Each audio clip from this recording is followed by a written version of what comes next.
Most people don't realize how much their personal information is being bought and sold every day. Data brokers are making billions, pulling details about you from public records and the internet, and then packaging and selling it, usually without your consent. That's how your information lands in the hands of scammers, spammers, even stalkers. It's why you get endless robocalls and why ads seem to follow you everywhere. That's where Aura comes in. Aura actively removes your data from broker sites and keeps it off. They also instantly alert you if your information shows up in a breach or on the dark web. But Aura goes beyond data protection. With one app, you get a VPN, antivirus, password manager, spam call protection, dark web monitoring, and even up to $5 million in identity theft insurance. All backed by 24/7 US-based fraud support. Other companies might sell just credit monitoring or just a VPN.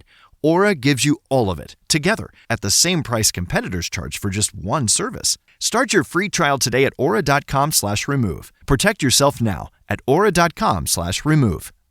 What's your favorite podcast, or? You know that One Nation?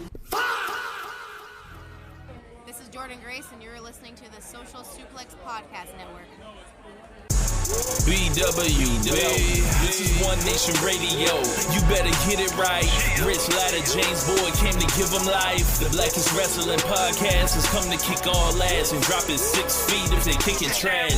Word, let me welcome y'all to something different. And if you dig it, man, you should let some friends listen.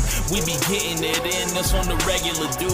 Ravish and flow, but this shit rude. See, James don't rap, so I had to break it down. The whole network, man, we coming for the crown. Raps in the columns, I keep them both covered. Making the beats too, so the listeners can bump it. Hit us with the rating, yeah, I'm saying it's a 5. Before you hit it, talk, bob your head side to side. It's One Nation Radio, and this is the beginning. It's Rich, and I'm here with James. It's time to listen to One Nation. We got to unleash the power of the pyramid.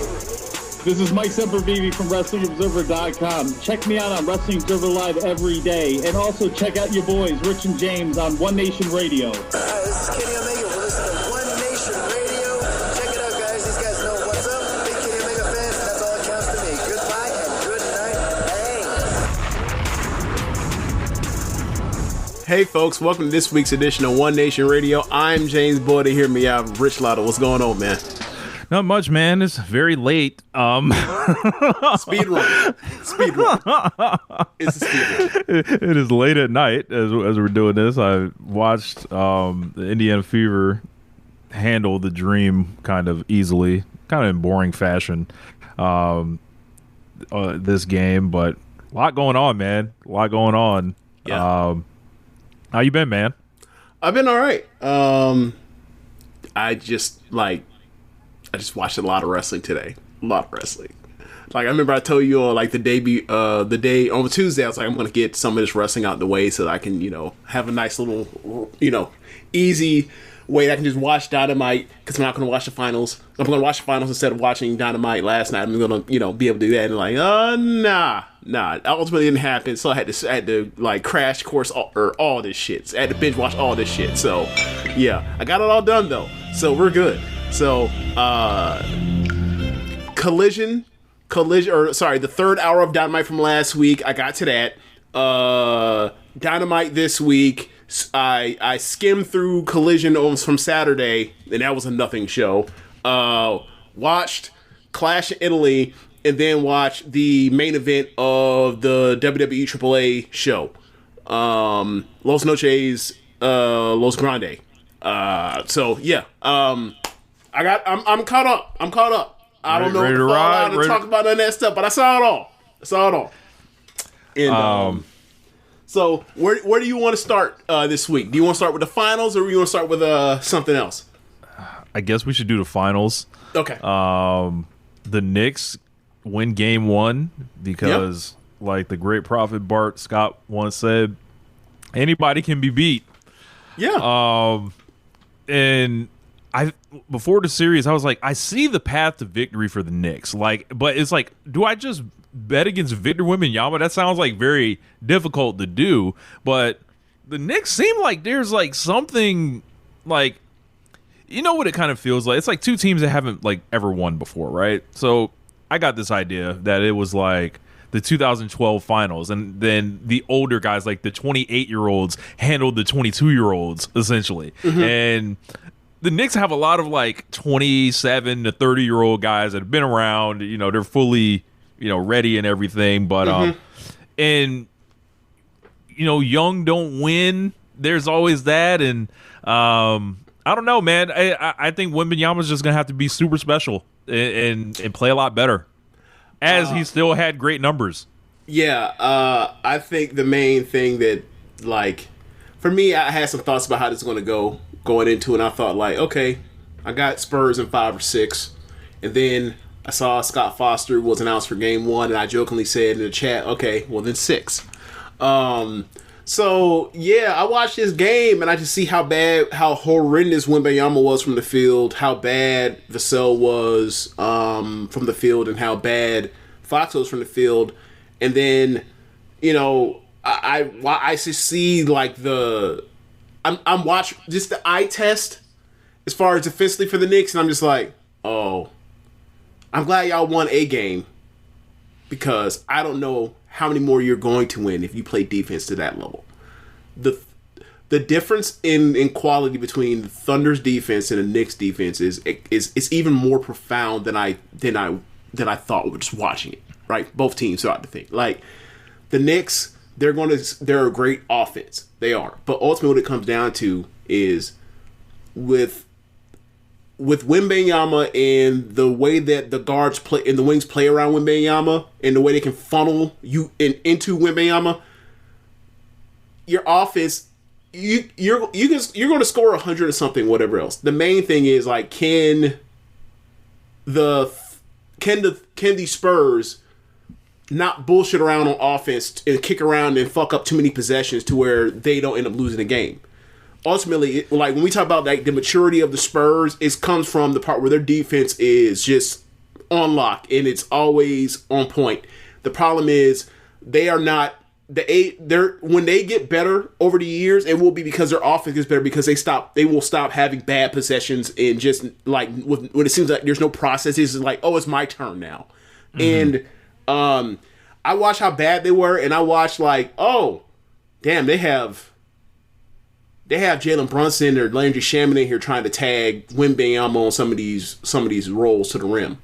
Oh, like the Spurs guards, not a single one of them rescreened a single screen, especially Stephon Cass, because, you know, they're going under the screen. They didn't rescreen it, so it's like just process. Like, oh, they didn't like get, like, people like Champagnie or Devin Vassell the ball with an advantage in motion before. Like, I was like, oh, Wembanyama, like, they either missed or flat out botched like 6 or 7 lob attempts for Wembanyama. It's like, oh, okay. And the Knicks only won by, like, less than 10 points. Oh, okay. So yeah, it's tough, man. Just from the flat out just watching, it's like, okay, if I were to play this out over time, over 6 more games, the Knicks are not winning 4 more or 3 more of these. They just aren't. So we'll see what adjustment they make, because the Knicks can always rebound better. Yeah, they can always rebound better. Like, Mitchell Robinson did not have some great offensive rebounding game, and he's bound to have 1 or 2 of these games where it's like, damn, this man has like 8 offensive rebounds in like 15 minutes. Something like that's going to happen in like once or twice in this series, if, you know, depending on the health of his hand or whatever. But I'm sure there will be games where Brunson does not have a slow start, but fought through like a soldier to come back after he was hurt. Yeah, he's been the most clutch guy in the playoffs this year, and I mean, he's been that for, you know, well, not in the whole league, but like, he's been one of the clutch performers in the NBA fourth quarter for the last few years. So it's like, because of the territory. But the thing is, like, okay, so he only allowed 1 field goal attempt, like, as a defensive player. Like, apparently, like, as a close defender, they were like 1 for 13 when Brunson was guarding. It's like, bro, Brunson's not a good defender. Brunson's not a good defender. Like, if he was a good defender, they would have been in the finals last year. So if we play these games, it'd be like, what are the odds of this going? And it's like, if we just regress to the mean, this ain't gonna be no long series. So we'll see how it goes. Seamus Nova, ONR is officially Knicks country. Rich needs to play Go New York Go. Throw up some Kai. Throw up some Jada. James, you better dye your hair orange and blue. Don't care if you don't have any. Grow some, my guy. Gotcha. That shit ain't a game anymore. We win the ship. Seamus Nova also says, fine speech, James, Nixon 4. Okay. All right. Keep in mind, the Spurs lost to the Timberwolves in game 1 of that series, too. So... Look, man, Wembanyama's a force, dog. And, like, I don't know if it's going to be too many more... He had 25 and, 13 or 11 and played awful. He played awful in that game. I was going to say, I don't know if it's going to be too many more games of him going, like, 2 of 13 or 3 of 13 at some point. Yeah, like, and another part about it is, like, I think the Knicks will get more free throws, but, like, the free throws that the Spurs got in that game, like, none of those were like, oh, they just put them on the line just because. Like, no, those are legitimate fouls. It's up to the Knicks to get to the line now. I thought the Spurs were walking them down, and then, like, I don't know if they just got very tired at the end or whatever. Down.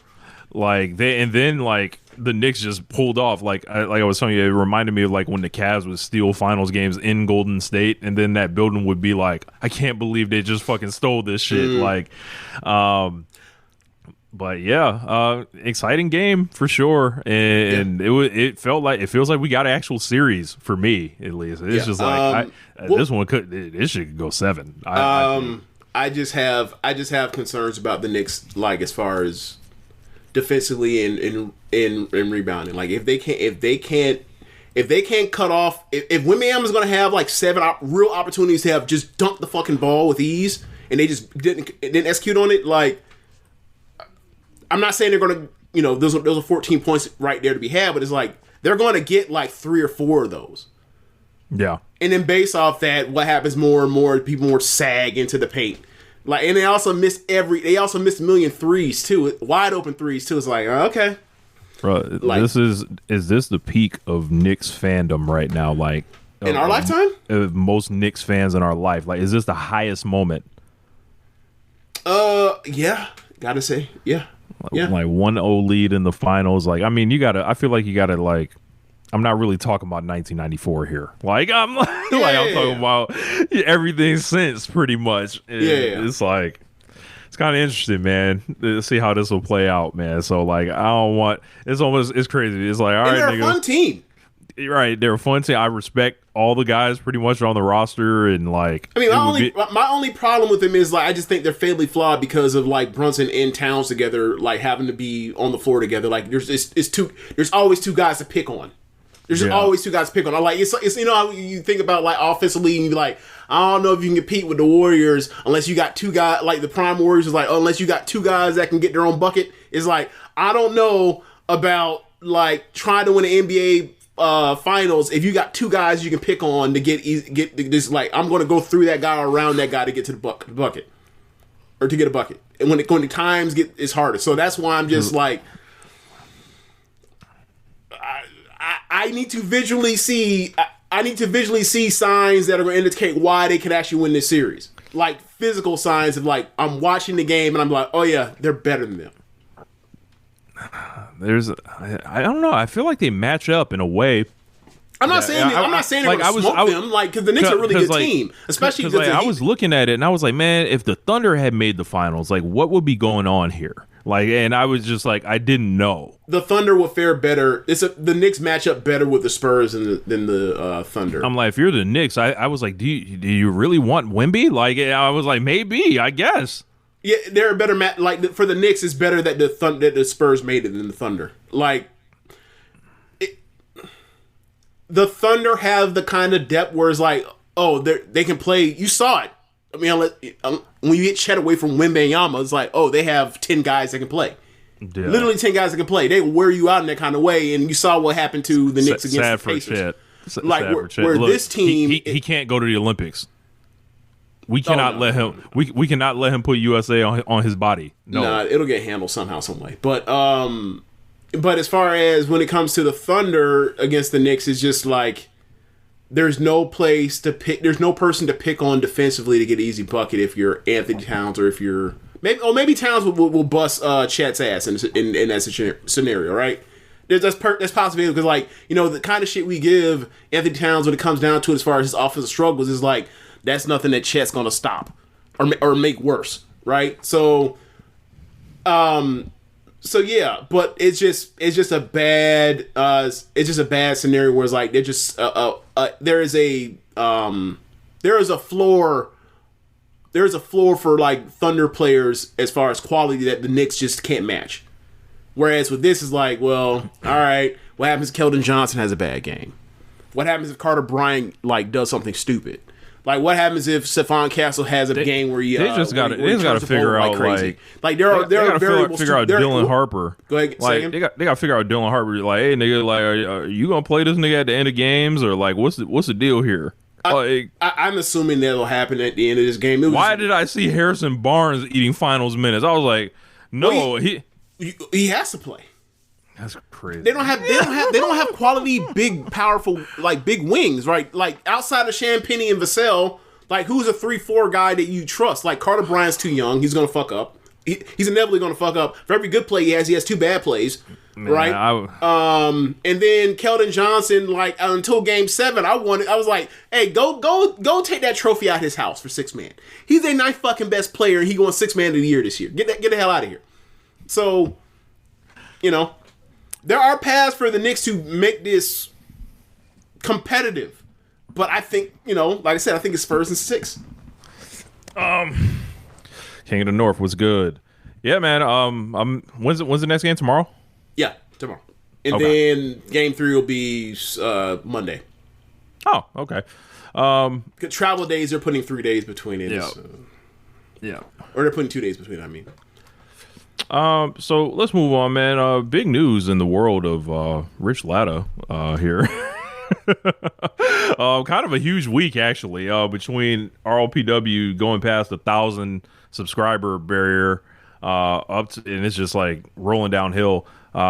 Mercedes Moné has a new theme song that I got tapped on the shoulder to produce, and as a very long-time Mercedes Moné fan, someone I feel like I've covered her entire career, unofficial crew. You might as well throw it in there. Now this makes it official. Like I've officially contributed to the career of Mercedes Moné.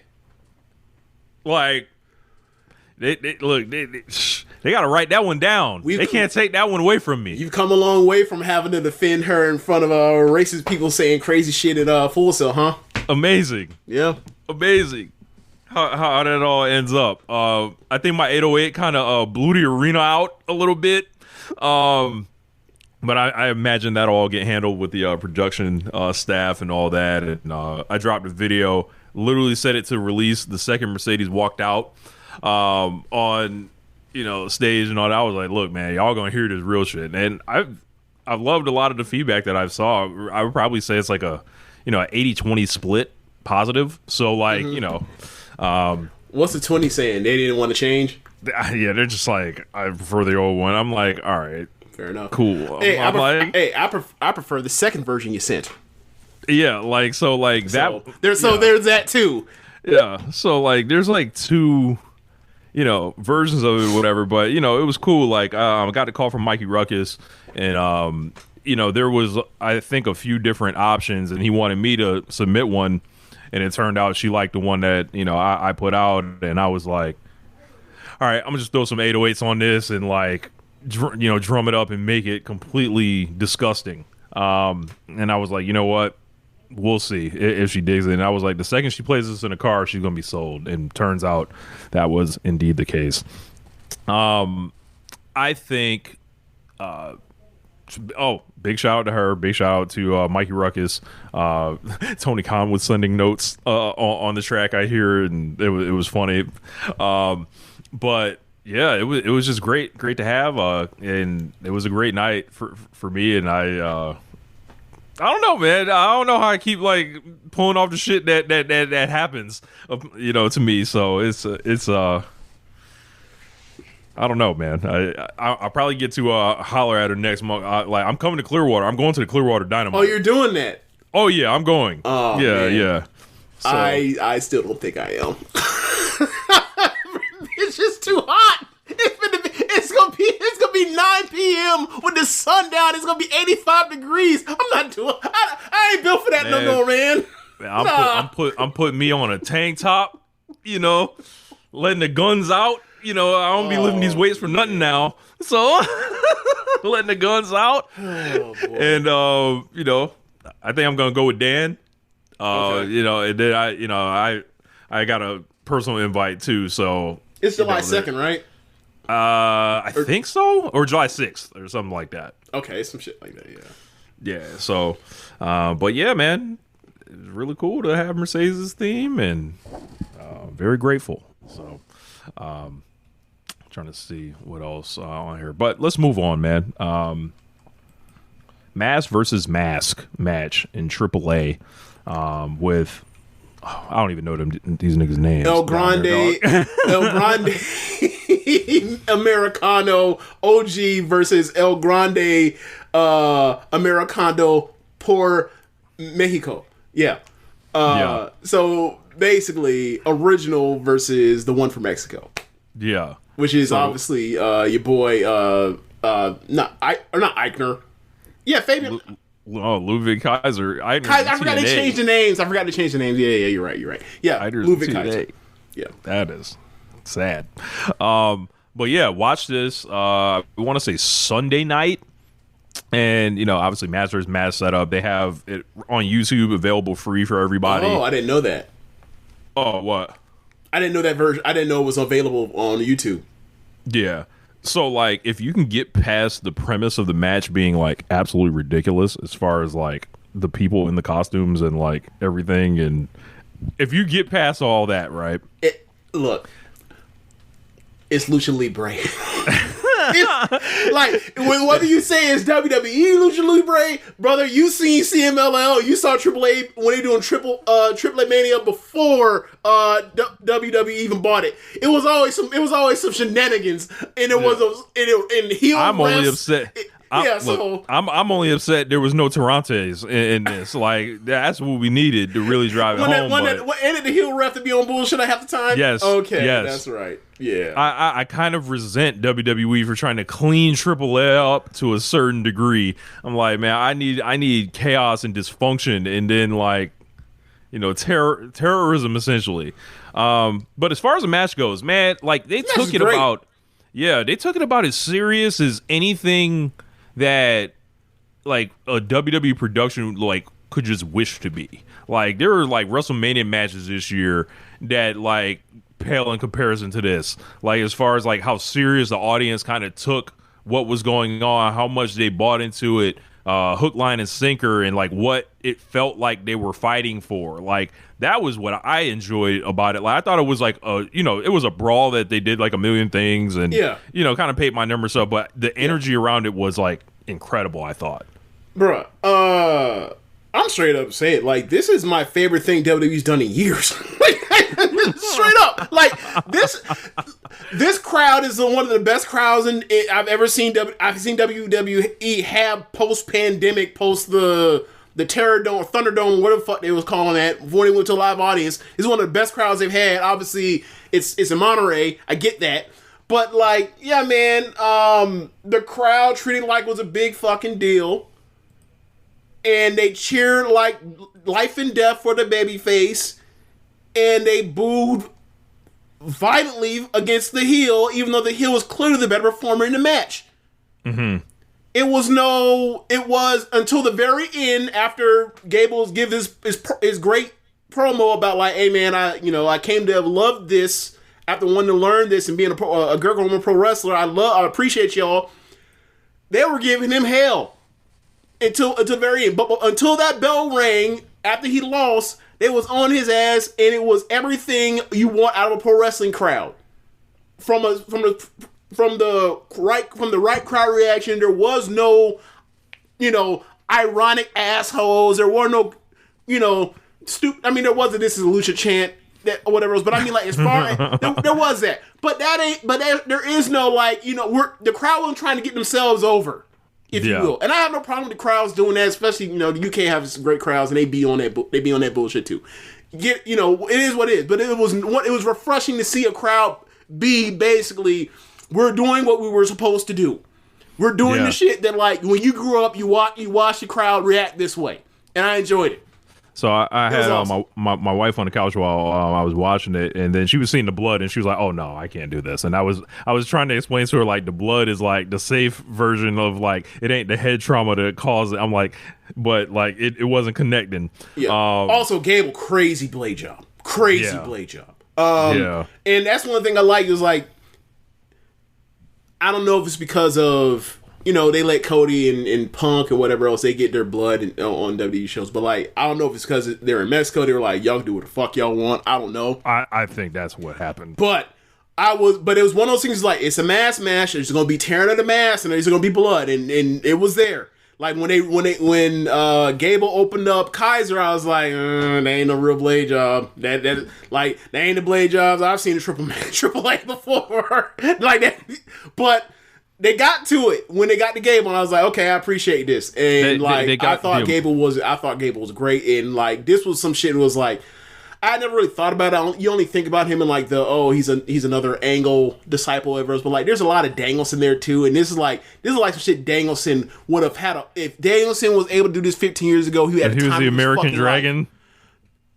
Yeah. So I mean, like the literal American Dragon. No. If he had gotten the chance, yes. If he had gotten the chance to have done this, like when he was on the fence about, am I going to go to WWE? Am I going to, or I want to do a G1? I want to go to New Japan. I want to do all this stuff and Arena Mexico and all this kind of stuff. If they had allowed him to do this, there's some shit that he would have done. It's absolute shit he would have done. And to see Gable, who, you know, you watch the match and he's like, oh yeah, I haven't watched with so long. I forgot there is some Danielson there. It's like, oh yeah, I know he having a blast doing this shit. And it was one of those things where it's like, yeah, man, like all those years in the Observer, in the Year Wars, I'm most unappreciated. It was like you were like, oh, he hasn't really had an opportunity to do that kind of shit, be unappreciated. And he has this match. Like, this is why he kept getting voted most underappreciated or most underrated for years. Because the dude's fucking great, and this is the biggest match of his career. And look what he did. Man, I was watching it and I was kind of getting sad for him. I was like, "This is the peak. This is it." I was like, I almost didn't want the match to end for him. Like, just stay out there, nigga. Keep working. Like keep basking it as long as possible. Yeah.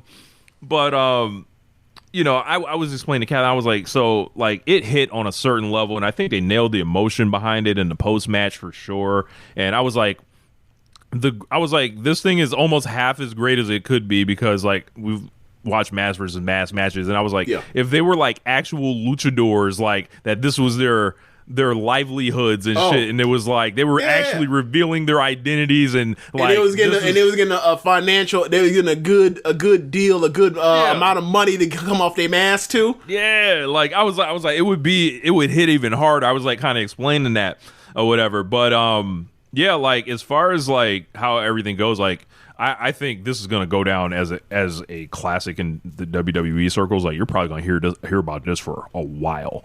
Well, I mean, has there been a better WWE match you've seen this year? No. Yeah. So yeah, no. You're right. Like we are at the 6-month mark. We are in month 6 now. This smokes CM Punk and Roman Reigns on every feasible level. Like, look. Write that down again, and like I'll say it again. Like, like that. Like they had a night. Like they had one of them Dave Meltzer 5-star matches where it's like, oh, you gave him 5 for this. Oh, okay. So, what else? But yeah, like now Gable. If you haven't watched it. Oh, if you haven't watched it, go out of your way to just watch it for science. Even the most jaded, I hate, this shouldn't exist. They shouldn't be in fucking Mexico. Their wrestling fucking sucks or whatever else. You will enjoy it. Watch it for science. Just by watching, just being a pro wrestling fan, this is something that, like, I'd be hard pressed to find anybody to find something they would enjoy out of this presentation. Like, this is what, you watch this presentation, you're like, why the fuck can't we get this on the mainland? Not the mainland is mainland. Why can't the fuck get this in WWE? Something like this. Simple. That actually like that the crowd took that seriously and cared that much about. Like it was goofy and they gave a fuck, which was like kind of a disconnect. But it's like Lucha Libre, it's gonna be goofy. There's gonna be run-ins galore. Motherfuckers gonna do high crosses from 50 from a 15-foot balcony. They did do the same niggas. running spot twice in the match. They did do that. But, Do what? You know, I said they did do the same running spot like twice in the match. It was like they were like repeating. That shit had tons of running. I mean, look, is this their version of Cody and Roman doing the belt change? All the run-ins. I mean, maybe, but no, because I mean, it wasn't as bad as that, but or not that bad. It wasn't as many as that. But my point is like they threw the kitchen sink at this shit. There will never be nothing worse than that one main event in AAA. I forgot which one. I think it was like they had niggas escape the cage first, and it was 2 niggas left, and then they lifted the cage up. Well, I don't remember. I think it was like in 2017. Nothing will ever top that as far as AAA and run-ins and everything like that. I can't remember who was in that match, but yeah. Yeah, let's go forward, man. WWE pay-per-view Clash in Italy.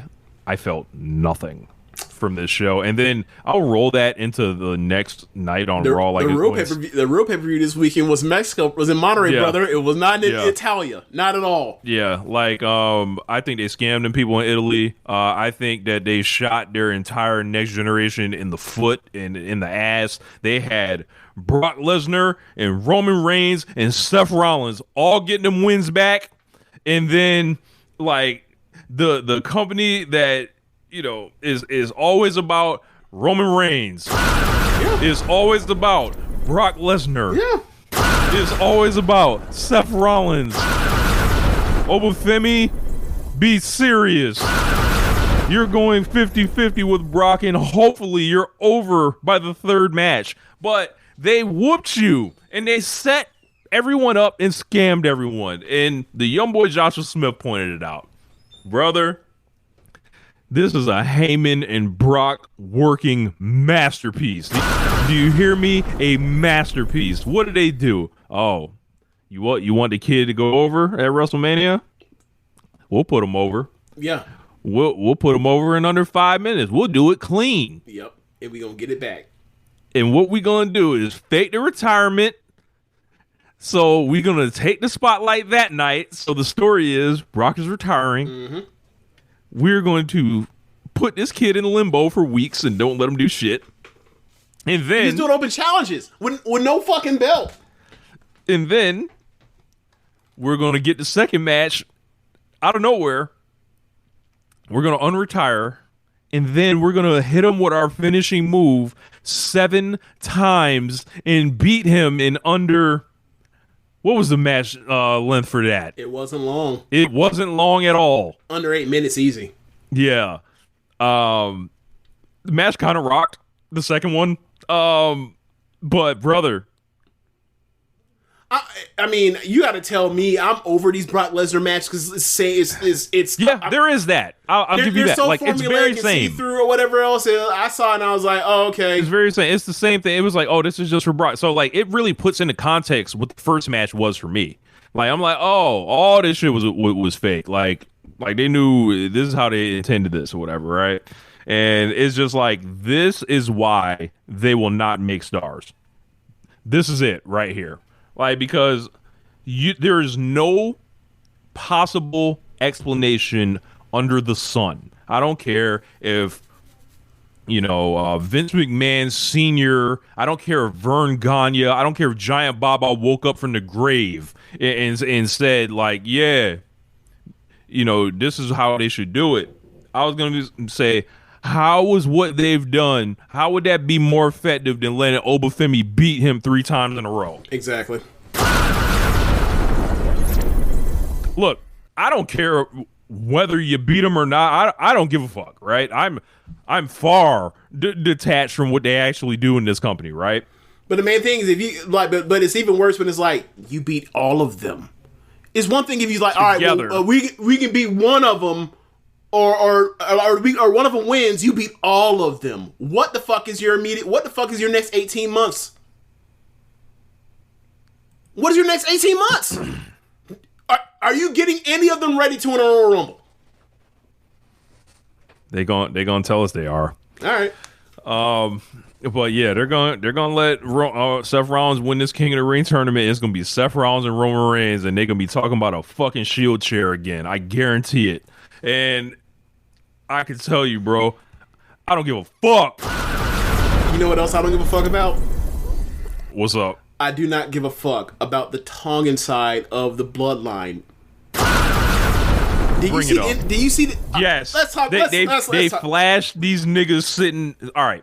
Roman Reigns and Jacob Fatu have a categorically boring match that I think zaps all the heat Jacob Fatu has. And then Jacob Fatu because he got his ass whooped. He only got like 30% of the match. Roman beat his ass from pillar to post. Bro, and then the next night, Jacob Fatu got on his knees and bowed down to Roman Reigns like the West Side Connection the next night. I'm like, all right, there's nothing more in wrestling that I hate than this. And I've discovered this ever since Nasapoy did it. I fucking hate this. Like, when they have a wrestler that's, like, coming up and then they bow down before a motherfucker, essentially, like, I hate it. And it's like rolling through all the way through the Osprey shit with Moxley. I can't stand it. I feel like I don't care about Jacob Fatu anymore. It's like, whatever they're going to do is going to take them 2 fucking years to do it. I don't care. Get it the fuck out of here. And like, he's been around for over 2 years already. Like, this is dumb. This is dumb. Yes. And then they're going back to, as you mentioned, the Tongan side, the MFTs and shit. Yeah, it's like, the story that they just gave it to you on the silver platter is, all right, he's going to betray his cousins and not follow the thing and want his own spot with Sikoa and the Tongans. And it's like, well, I would hope so. He pulled out the Tongan death grip. It would make sense that he starts working with Ming's actual fucking blood as opposed to, doing this shit for Samoa. Meanwhile, he's using Tongan moves. Like, we still are in this part where, like, we have to pretend these aren't 2 different distinct islands. Whatever, man. Like, look, I'm over it. That shit gotta stop. Roman Reigns must be stopped. It's not Roman's fault. Bro, the Jacob Fatu shit stinks. It always has stunk. I've held my tongue on it since he got to WWE. He is just a dumb stereotype of an island warrior savage. That's it. They interject, they throw in the stuff about the jail stuff all the goddamn time. He just had a tribal warfare match with his cousin, and he kept winning the headbutt advantage because he's the actual pureblood and Roman's a half-breed. That's what they did throughout the whole match. And the internal logic of this match is Roman's head ain't as hard as Jacob Fatu's is, because Jacob's a full breed. He's a real Samoan. And the other one is the other one that you love the most does it because what I'm like, hey man, enough. I can't deal with this transitive. I'm sorry, not transitive. I can't deal with this kayfabe eugenics logic. I can't. I was just about to say this feel like eugenics. It's eugenics. If you have a full-blooded Samoan versus a half-blooded Samoan, the full-blood Samoan's head is harder. And then what did he have to do? Roman ripped off 3 top turnbuckles and had to bump Fatu's head into it 20 goddamn times to get him to sell once. Nah, man. I hated all of this, bro. I hated it. Get it out of here. I was like, they finished this nigga off real good in this match. They had Braun Breaker lose to Seth Rollins for whatever fucking reason they did that for. Also, another thing. Pro wrestlers, pro wrestling producers, people that are laying out matches. If you're doing a hardcore match and you pull out a table and you set it up in the corner, I don't give a damn what you hit somebody with. You can pull out a gun and shoot them, and I can see blood come out their chest. I know they're not kicking out of 3 with a goddamn table sitting up there unbroken. Why did you tease 2 huge near falls with a damn table set up in the middle of the ring? I know it's not ending. I've watched too much of this. It's Chekhov's gun. You don't put the gun on the table unless it's going to go off eventually. Match stunk. Get it out of here. It was so very bad. And I watched that whole show, right? And it was just like they gave these people nothing. Like the only features prospect they got anything was Sol Roca that night. Yeah, and what did she get? Oh, she gets a legacy of Lita, a wrestler she's already better than she was in her prime. Great, bro. when I heard that, they were like, I kind of compared to Lita. I'm like, she's 100 times more athletic than Lita. What the fuck? I saw when she came down to the ring with Vans in that outfit. I was like, is this some Lita shit? And then I heard one of them on commentary saying, I was like, am I supposed to forget that she's already way more athletic gifted than Lita ever was? Yeah. Whatever, man. This is what they do. They rip Cody and Walter off for 11 minutes and a bullshit finish. Bro, this Cody Rhodes nigga, bro. These saxophones are getting loud, my boy. They are getting loud, brother. And then Walter, this is what they came up with 6 months later after John Cena, he retires him. They retire AJ Styles. They have him beat Seth Rollins at WrestleMania. They built nothing for it. He's a gatekeeper. End of story. Unless they make him the champion, it's diminishing returns until they make him champion. This is what they intended to do with him? Apparently. Paul Levesque. Shit. I mean, did you see also backstage Cody and Roman? They shared each other a little look. They flashed their own expression of what it would look like if they were on cocaine when they was shaking their jaws back and forth when they saw each other backstage. I'm like, and I'm thinking to myself like, now, am I supposed to believe they're about to have they're teasing a match or am I just like, okay, at what point did they link up for their Street Fighter promo? I said, look, I once said this on Twitter, right? Yeah, I was like, teasing shit in the hallway is not booking. It's not.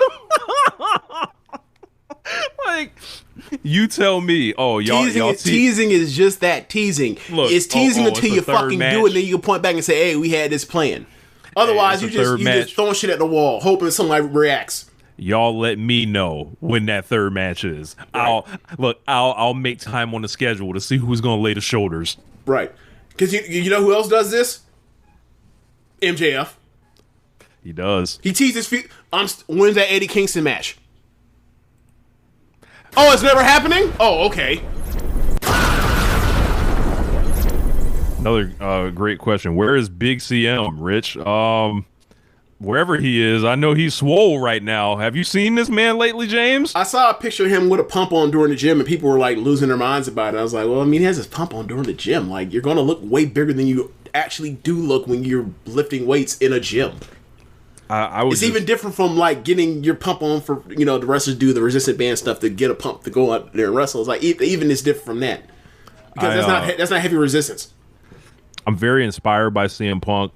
As far as I want to say, I think he's 47 years old now. Mm-hmm. He's 47 years old, and he has just gotten in the best shape I've ever seen him in his life. He was in great shape when he was in UFC, but he was he's in better physique shape for pro wrestling right now. Yeah. Yeah. And it's just, I don't know how he did it.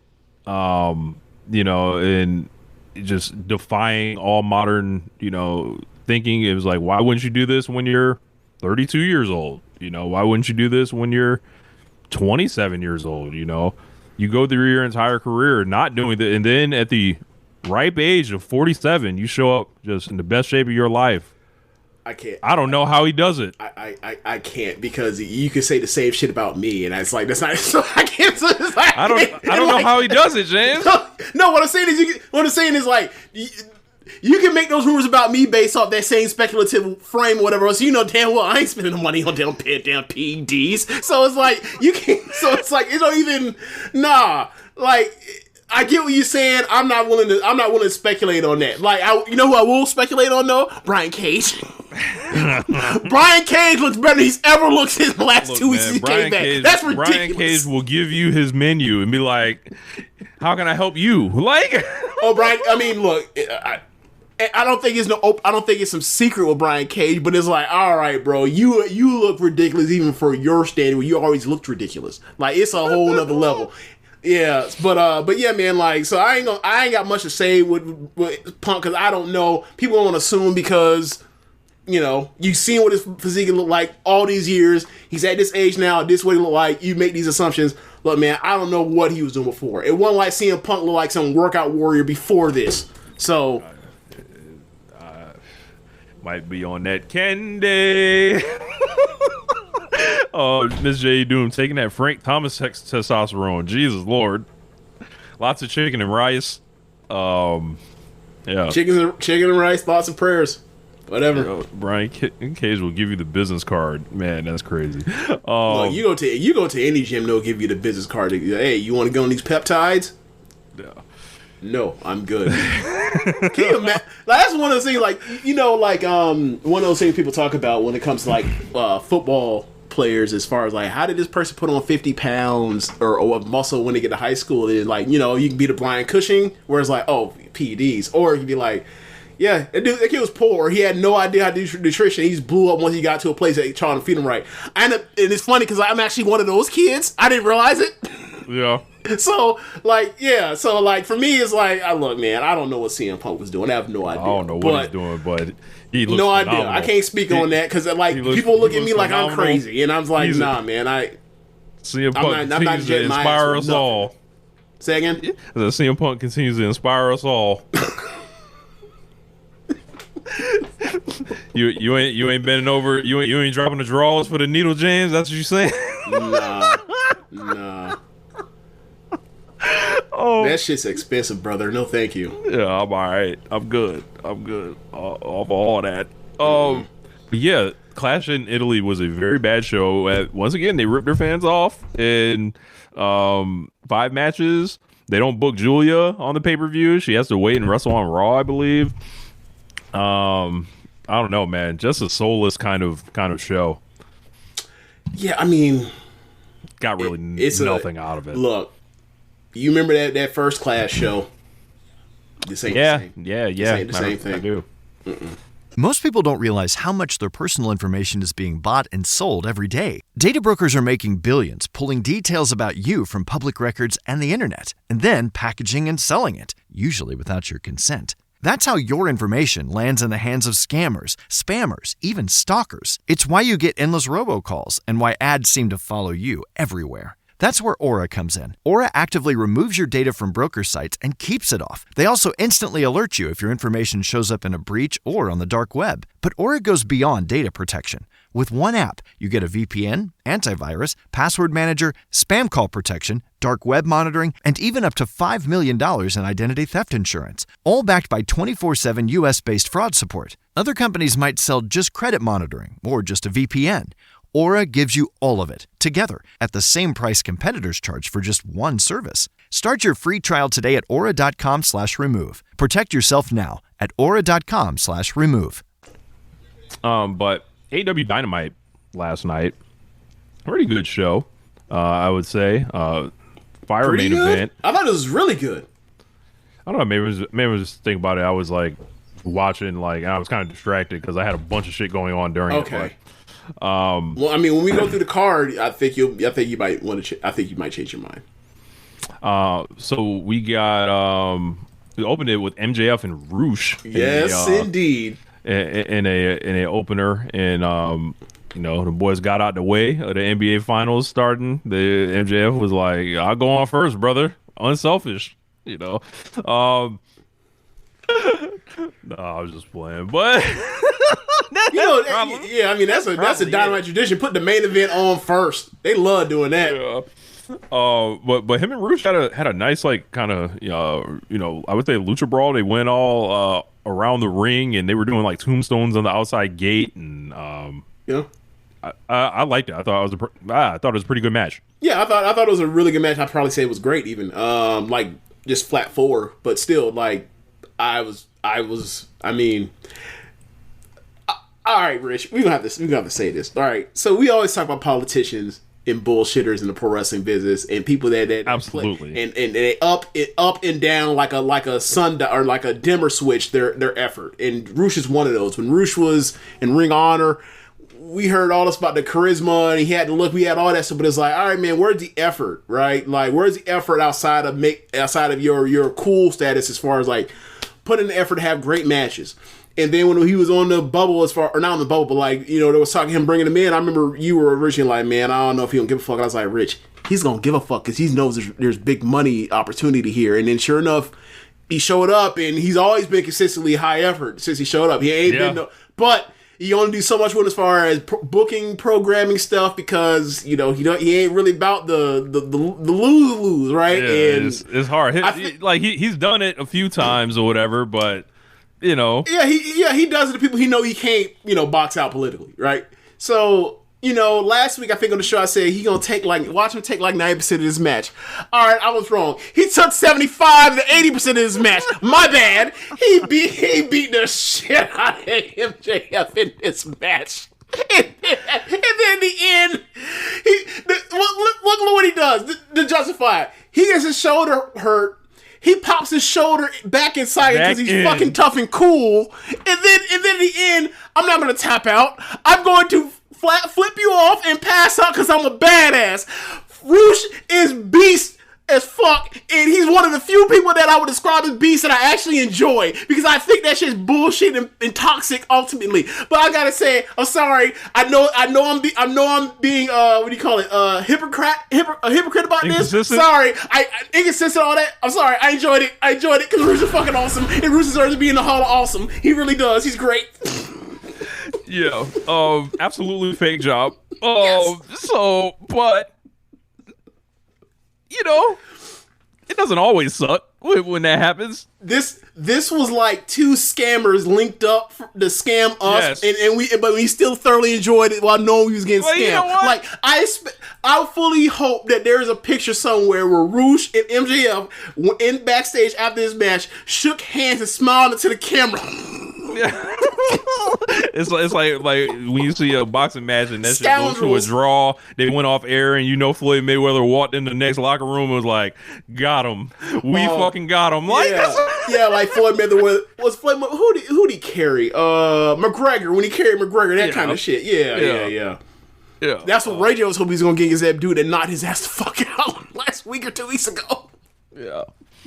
Oh.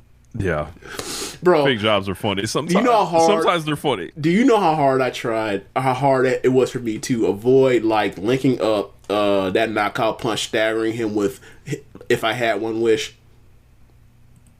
You know how hard I want to do it so bad. I was like, what? That's not fair. But whatever. It was in my mind. I decided not to do it, not to execute it. But man, anyway. Great match though, really enjoyed it, and it did. I think it did something for Roosh. Like Roosh with these squashes was like, all right, squash is something, but had that match, they had the promo before the match, to heat him up or whatever else, the face with Andrade or whatever else, to help further get him over. I was like, man, ain't too many people do this shit better than Roosh. I'm sorry. He's great. He's great at this. He's great at presentation. He really is. When Andrade was talking Spanish to him and then he switched to English, I was mad. I was like, nah, man, don't switch it to the English. Keep it with the energy. That's fine. Yeah. We don't need to know what that is. We can get the energy. Yeah.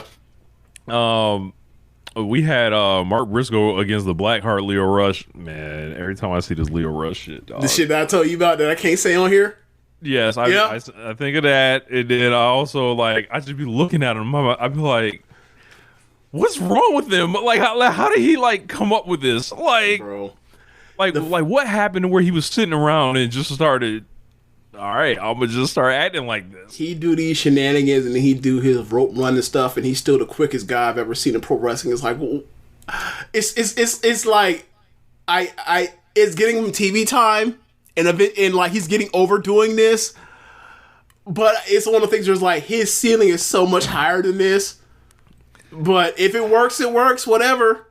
That shit's getting over, Rich. It is, bro. Especially to add him doing this Gollum from Lord of the Rings shit into conglomeration. It's gonna make him even hotter. Watch. Hey man, I got something that I want to display on the screen. And I'll say that I understand what's going on here once you see what is on the screen here. And I am pulling it up here, and we will display it. Look, man, Leo Rush is 31 years old. Yeah.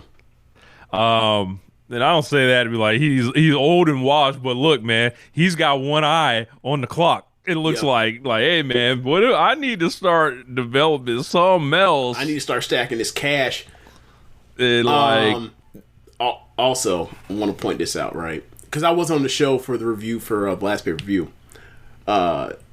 When he was in the middle of Stadium Stampede or whatever they called it, during the Lashley part backstage, I wanted him to snap out of it and start going, Lashley. I would have popped so happy for that. But anyway, like it's nice to see Lashley still being like, I'm willing to be on screen with him even while he's doing this shit. Yeah. 31. Look.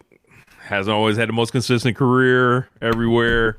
He's trying to find something. So, like, I'm not going to get on him too much because it's like... It's not a bad gimmick. It's just knowing the talent he has. It feels like it's a step beneath him, but it's working. So whatever, he can always switch out of it after he gets the crowd to care. So it's like he's still wearing them crew pants or the crew trunks while he's doing this too. By the way.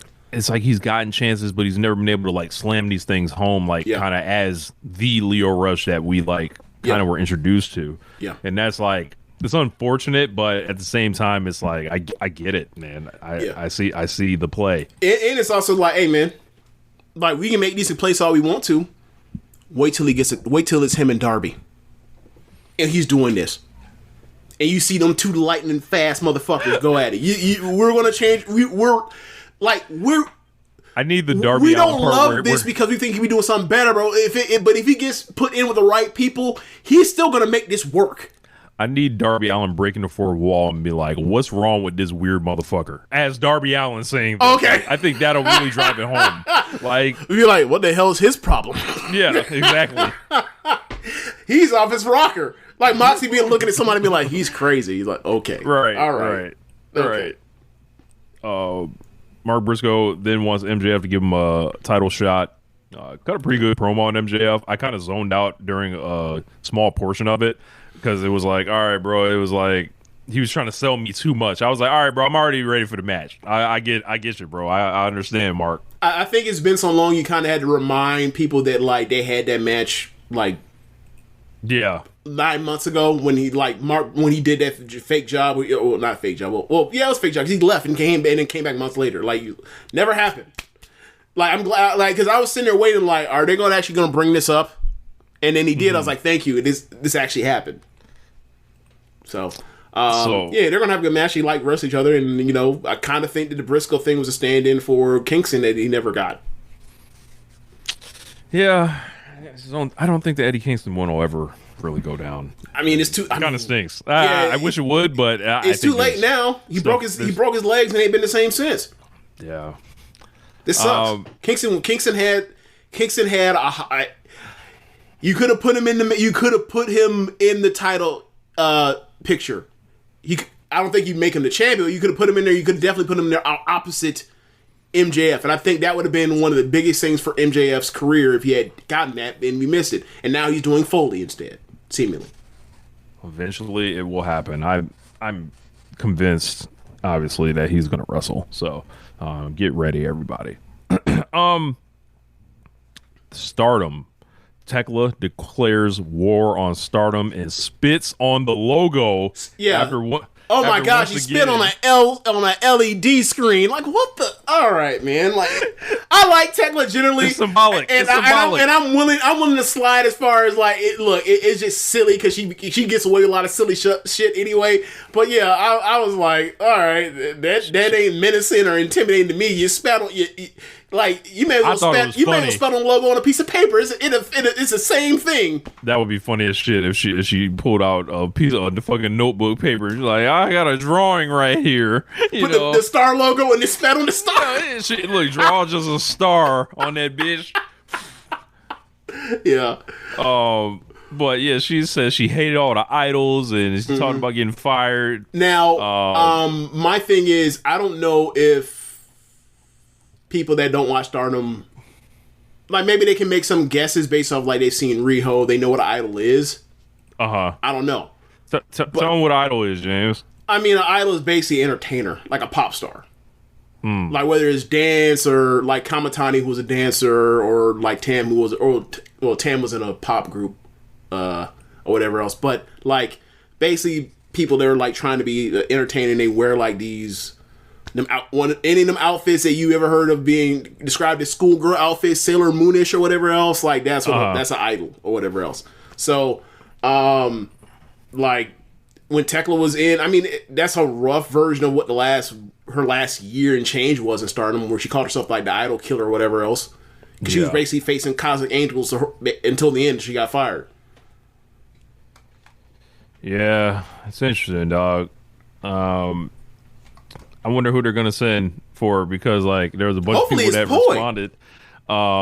They were like, I saw Shuri response to this tweet. Shuri ain't no. I mean, she don't say no disrespect. Look, put a star. Look, she don't have idol looks, but she definitely has idol energy at times. She be doing dances, she does comedy and all that kind of stuff. It's just whenever you seen her in Stardom, she's been just like the most complete ass kicker in the history of women's wrestling. If you just watch Stardom, if you only watch her in Stardom, but that's not really what Shuri fully is. Like she can do anything, just like how like Asuka, where like she could literally do anything. It just depends on what you want to set her off to do.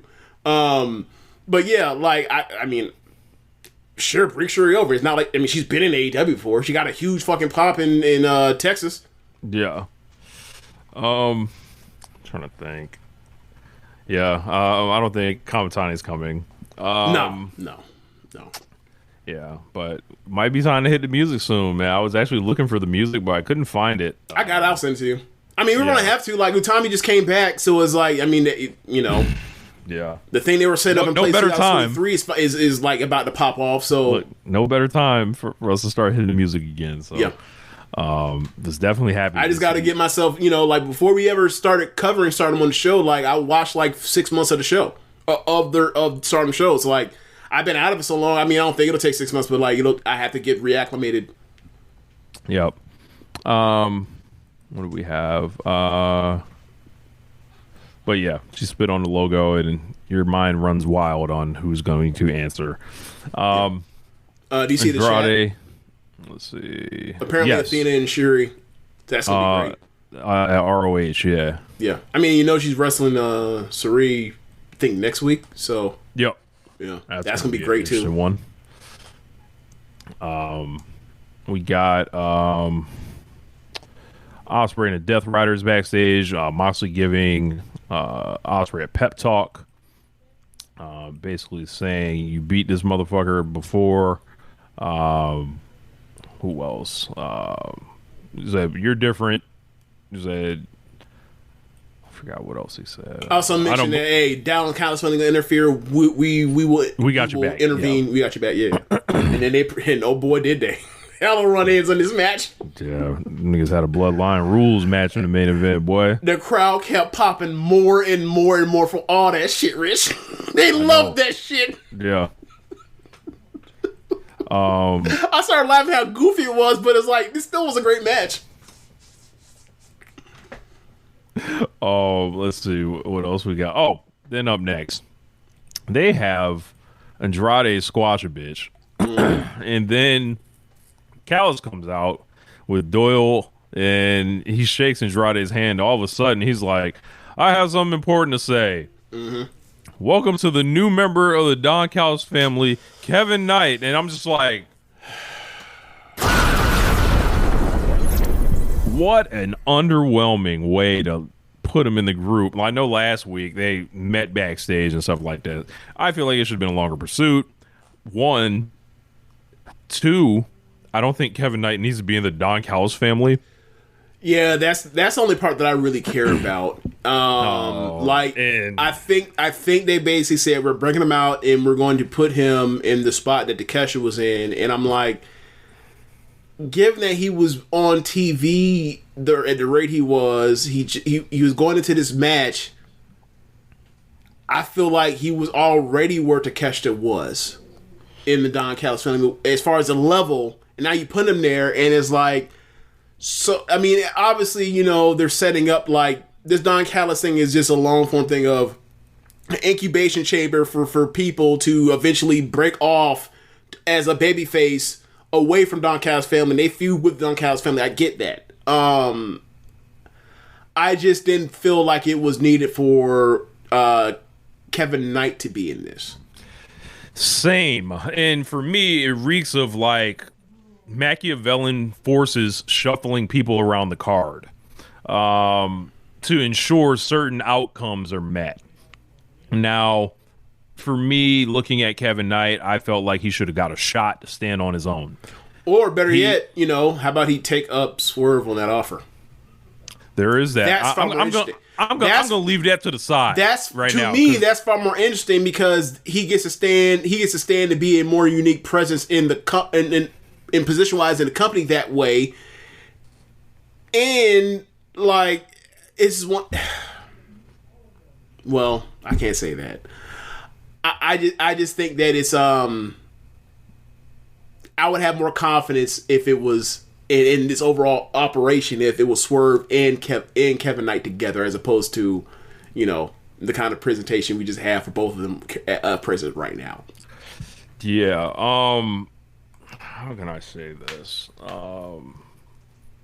Kevin Knight.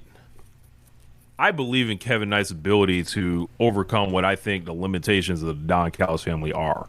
It feels like whatever. It felt like this guy was under. I think he's positioned to where he's one of the guys. I don't think he's a guy. I think he's like how there was a top 4 original. Like there was Andrade, there was Fletcher, Takeshita, and Okada. I think he's just replaced Takeshita in the pecking order. Yeah, but I'm like, you close this pay-per-view with this seemingly major angle. You break up his tag team inside of 2 weeks that he could have got much mileage out of, right? I mean, there's still mileage in it, given that finish. They're going to do that again. They're definitely doing that again. I'm like, man, you can just like build it up for that. Have him avoid the nigga for a little bit. Give Bailey a few wins. Like, say I'm coming for you. Have Knight duck him and be like, I'm done with you. And then eventually gets him in the ring, like something like that. Like they can still, but I think their logic is we're still going to do that. Except we're just going to do it with him going up the mountain against Callis guys. I think that's what he's going to rebuild, beating Callis guys before he gets back to a rematch with Knight. I think that's what their logic is. But it's like we've seen it so many times before, whether it's Callis or Death Riders now. At this point. Uninspired as fuck. Or, the other multiple times that MJF has done it with his various heel factions. And my whole point was like you do this major angle with him closing one of your big shows, essentially your 7th anniversary show, and your next answer is to put him in the faction like that just like is like he's all right. He's not number 1, right? And it's like you put a ceiling on how far you can reach. Yeah, right. And it's just like, okay, do I think he's going to try to? And his whole thing, he has a TNT belt, and he's going for. He said, "I want to be Jet 2 belts and stuff like that." So like his eye is on the prize, technically, right? But everybody's is though. Yeah, like that's like that. Like at this point in time, like we know how this company saying works. Saying that in February meant something different than saying it now, because back in February we were like, where is it going to play out? Where now it's like, oh, well, that was this game plan. Like we got rid of the rankings, and to make up for that is we basically say every single person in the company wants the AEW World Title, even if they're secondary champions with other belts, because you can always sell stories off of similar like tournaments where it's like this person lost to this person, they can always be get back because you ruin up their linear plan path towards whatever else they can meet back and run it back. Like it functions in that way without having to like do promos about betrayal and all that kind of stuff. I get it. That's fine. But after now seeing it for now month 6 of it is like I'm fully aware this is your operating strategy now. And on like I get Kevin Knight turns heel, right? And I was like, all right, after Kevin Knight turns heel, it's like I feel like we need to lock the door on the heel turns for quite a while. And I'm just filling out cards and looking at opponents and who's available, and it's just like there's so many heels. And I was like, where the fuck are our heroes? Who are our heroes? Darby, top baby faces, right? Yeah. All right, Darby, Ospreay, Omega, Takeshita. Who else we naming? It starts getting slim. Jericho. Okay. Like we don't know what Mox is. I won't call him babyface. It's tough. Yeah, Bandito. Yeah, I put him there. But at the same time, he can't beat Swerve. Hangman Page whenever he comes back, but he can't be champion ever again. Yeah, until he turns heel.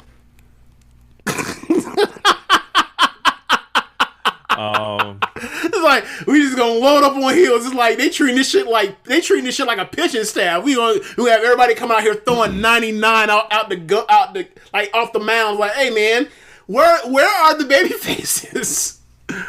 They have messed up the balance again. Look, I want to see baby faces whooping ass. Like, people have this obsession with heels and just acting like assholes, and maybe that's a personal problem with them, right? Like, right. But I want to see people be fucking heroic. I want to see people be epic. I want to see people be upstanding motherfuckers. Like, and then be faced with adversity, and then ultimately at the end, no matter how bleak it gets, like ultimately like decide to fight through it or the controversy to persevere because it's inspiring. Yeah. Like, for me, like, the stars are not the fucking heels who are smarter than everybody, who seem to gang up on everybody, who seem to beat everybody's ass, and have right? and our collectives, right? And seem to figure it out, right? But I'm like, the best fucking baby faces we're left with are the fucking conglomeration, like, and they have nerfed heavily Orange Cassidy since he came back. Yeah, seemingly, that's what we're left with, right? Mm-hmm. And it's like, now we have one babyface faction, faction, and we have, Death Riders and Don Callis. Yeah. I don't know, man. Like, it just feels, back to the Kevin Knight thing, to swing it back around to him, it feels creatively uninspired. And would Brody King count as a babyface, a top babyface in this company right now? I guess, but he's not main event in pay per view. No, you know what I'm saying? But I'm looking at it like, I just think there was so many more creative things to do with Kevin, like, and it's more status quo than anything. And it's like, okay, I know the exact like path with Knight and where he's going. It's like, I would have preferred to see him do his own thing personally, but yeah. Can you put up that message or that chat about how the show started? When has he ever been a good babyface? I mean, that's a good point. Like, the show did start heel versus heel. That should be indicative of what we're saying. Like, yeah, they have strayed too far into the heel stuff. Yeah, like I enjoyed it because Rush was gonna beat the shit out of him, and he was the one to cheer for in the match because it's MJF. But still, even then, it's still bad guy versus bad guy. It's just one bad guy you'd rather see win than the baddest of bad guys. Yeah. Now back to and really, who knows with Rush? Like that nigga's a wild card. Like, yeah. I mean, everyone say because LFI still they're that shit don't exist no more. It don't. I don't think so. That shit's not in Ring of Honor with Sammy. I don't watch Ring of Honor. I can't speak on it. I just know it exists. But yeah, man. Sheamus Nova said, Rich on his knees, begging, praying for the return of Jay White. Hey, man, I can tell you one thing. I am quite sure that Rich Latta is not on his knees begging for a return of Jay White under any circumstances. I don't get well soon and all that. The last time we saw him was January 4th, but goddamn, yeah, man, babyface Jay White is not. That's not really a thing. Yeah, I don't even know what that process was. Like that they ain't been like. I mean, I've only ever heard of it twice, right? Like Ring of Honor excursion, and then like Bang Bang Gang, and it's like, all right, well, that's some Saturday shit. So, what's the ceiling on that? I'm all right. Yeah, we all right. Like collectively, like, what else we got? You want babyface Jay while he's spouting out catchphrase after catchphrase after catchphrase and nothing of substance. All right, y'all got it. Y'all can have it. Kevin Knight beats Mike Bailey. Great match. Yeah, Great match. Great match. It wasn't, but there's a better match in them, and you know how that finish went with the run-ins. And he's like, oh, okay, that's not a blow off. That's not the definitive Kevin Knight and Mike. I wanted this to open All In, and I don't know. They'll probably mess around and do it in Canada. I mean, yeah, and get him to win there. Yeah. You're probably right there. We got the Young Bucks and the Dogs face off backstage. The Young Bucks call David Finlay the worst Bullet Club leader of all time, and Clark Connor's Timu Hangman. Why are they out here burying the heels with truth? That is damning. Yeah. I think that is a fair question. Why would they tell the truth like that? That is like, does somebody want to send a message to them or something? Like, what's going on here? I don't know, man. But whenever they had that match, it's gonna be really good because it's it's the greatest tag team ever versus a really good two wrestlers. So yeah. MJF was in a fucking tub. I ain't seen no. I don't know. Was this nigga was he supposed to be naked in there? Like, what was the? No. The reason why I sighed is because he's such a fucking phony. All right, so it's a cold tub, but it's a metal cold tub, like the old school joints. But in Rich, when there's ice and there's cold, like when you get a cold can of Coca-Cola, right? The 12-ounce can. What comes off of the can that shows you that it's cold? You see steam. Condensation. Yeah, steam or. There's no fucking condensation on the thing. It's a fake ice tub. It's like you can't even. Maybe it's me for just I had to stick my foot in one of those fucking things, right? But it's like, all right, man, like nah. Yeah, it's just a phony. A complete ham. I did appreciate the idea. Not mommy's little ham either. Like, no, that's a ham. So, then we got. Speaking of that, we didn't talk about Jay Cargill versus Rhea Ripley. We just omitted that.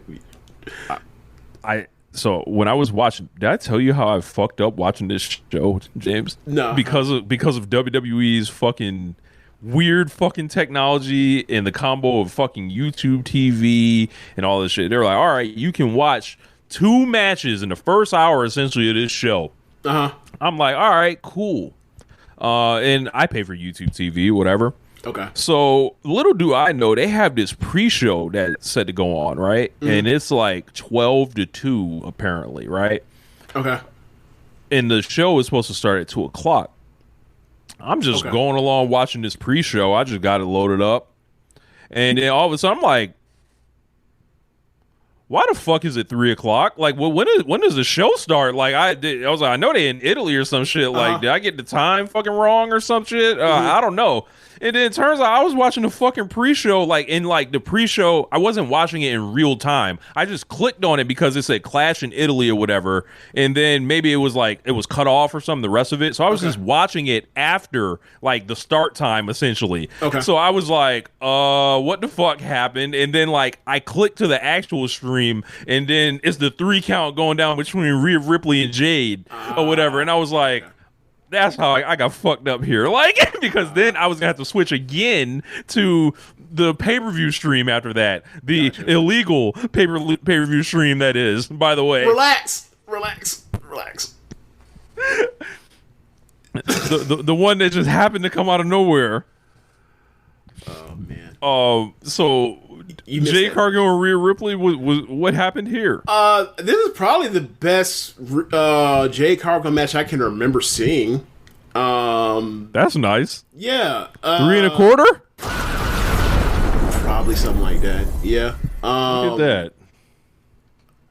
Yeah, and the end of the match, B-Fab and Michin came out to interfere in the match, and then Charlotte made the save, doing the Alexa Bliss is the pathway towards forgiveness between Charlotte and Rhea for their old bad blood. So they've been doing trios matches of late. So I see Charlotte making a save for Rhea, and I'm thinking to myself, I see what's happening. It's all starting to make sense. It's all starting to make sense now. Like, she's been on this camp. She been doing this.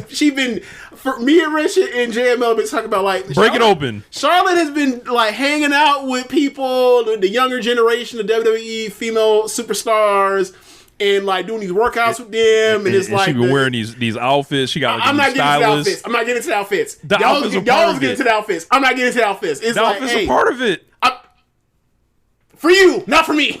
Leave me out of it. Don't put me with your shit. Put yourself with your shit and leave me. Whatever your speculation is, your speculation, not my speculation. The outfits ain't bad. Like, she doing her thing. That's what I'm saying. Like, so I'm just like, okay, she's like campaigning, and it's like, it reminds me of, like, when people talking about, you know, over the years, like, you know, the best, who's the best wrestler you ever seen, and they always be like, them WWE motherfuckers that came through the what do you call it? Performance center. They'd be so quick to tell you Randy Orton, right? So I'm like, okay, I see what's happening. This is the legacy play. This is the legacy play. Okay, good for her. So now it's like, and then as she making this legacy play, she hanging out with people that was ops back in the day, right? Alexa Bliss was a huge op to the Horsewomen. Right, just for back then, because it was scraps. It was scraps for all of them, for them to have. Look, so if one person away, the other four in the way. So it turned into that, and then also you see them doing this. Ain't cool with Becky no more. Right, her and Bayley ain't never really been, you know, like that. That's Sasha's or Sasha, quote unquote. That's Sasha's, person. So I need a new person. Yeah. So now you have this and you know, Rich, you told me things that I remember. That maybe I was supposed to remember 5 years ago, 4 years ago, 3 years ago, whatever, but I still remember them. And it's like, okay, so now Rhea and Charlotte is doing a program where they friends. I'm like, okay. I don't believe it. And I'm just like, okay, I see what time this is. It's time for her to get this SummerSlam summer title belt reign. That's what this is all setting up. It's like, okay, all right, not bad, Charlotte. She finna, is she at 16 yet, or is she finna get to 16? She's already got it. Oh, okay. Yeah, she already got it. Yeah, it's time to keep adding on. To ascend. It's time to keep adding on. Yeah. So, yeah. But man, like, but yeah, man, I ain't got nothing. I mean, it was a good match, but it's one of those things where it's like, all right, now the program's over for Jade, and I don't know where she goes. Because the big thing that she would have for her would have been Bianca, and she's off the table for a while. I mean, I'm assuming they'll get back to it eventually, but that's a long term play. I don't know what's up for her for short term. Mercedes Moné returns, and new theme in tow. Yeah, done by yours truly, and pleasure to do so. Crowd, huge reaction for Mercedes. Everyone happy to see her pretty much on Twitter. She got a bell pop. Yeah. I thought it was like a perfect time for her to come back, obviously, because like you look at the state of the women's division and the amount of real estate they command, it is not a lot. They lost a lot of ground once Tony left. Yeah. Well, I mean, obviously it was twofold because it was Mercedes and Tony off at the same time, but like it expanded once Tony, it became obvious. It's like, okay, like they clearly like Tekla, but you can tell when Tony Khan feels like he has a star in that division when he doesn't, and like a dollars and cents type of star, not just a narrative star. Like he loves what Tekla's doing, and I love what she's doing, but like they still don't see her as. Yeah, like she's got that shit. We're going to give her 20 minutes. We're going to give her 20 minutes of time, or she can have a match as long as she fucking wants on Dynamite. That ain't been a thing. That ain't it. Yeah, but Tony Storm and Mercedes, they get all the time they fucking want. Yep. Her and Windsor have a really good match here. Mercedes gets to win, and like really good match. It's you look at this tournament, it's kind of set up for Mercedes, right? They're going to do Mercedes and Hazuki presumably, and then they could do. We'll see. They could do Hazuki they could do the Hazuki match because that wasn't on AEW, and it was a big deal that like broke containment as far as how good it was. That's it.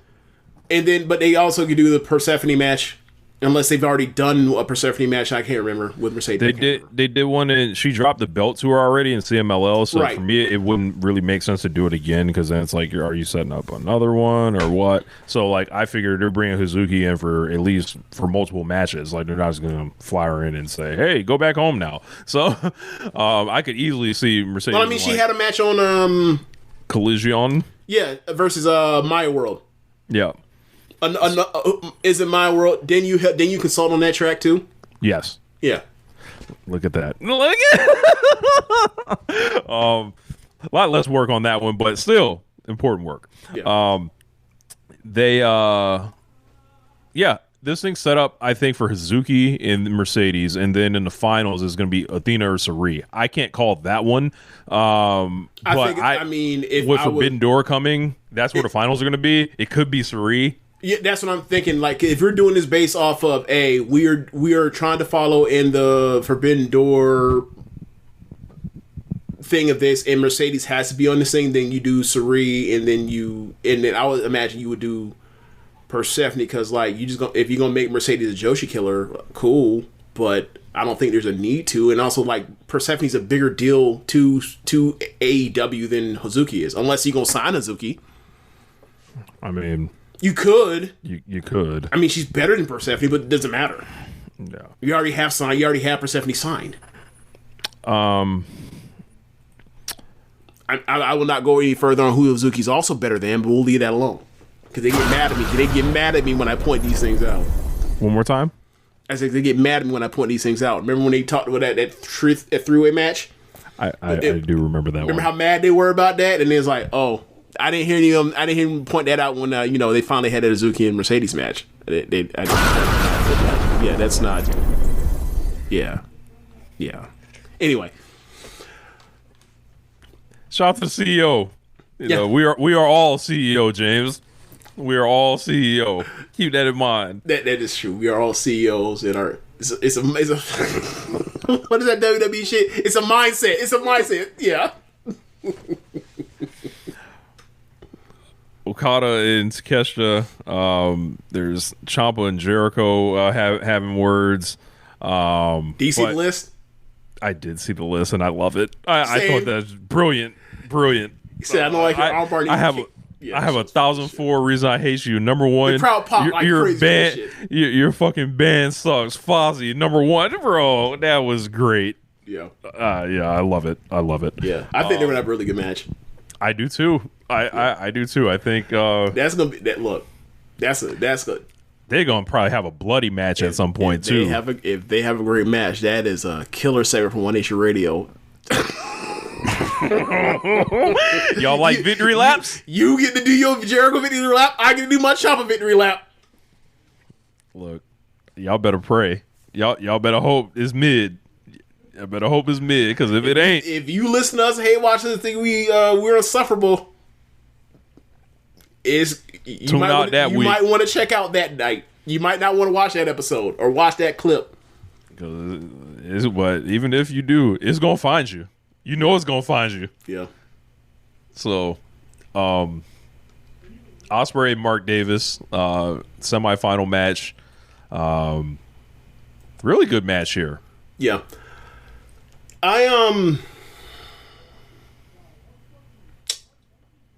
So remember we were like, hey man, they need to start getting Ospreay ready, and I think one thing we just didn't account for was like, oh, he'll just get himself ready, but in the fucking bell ring.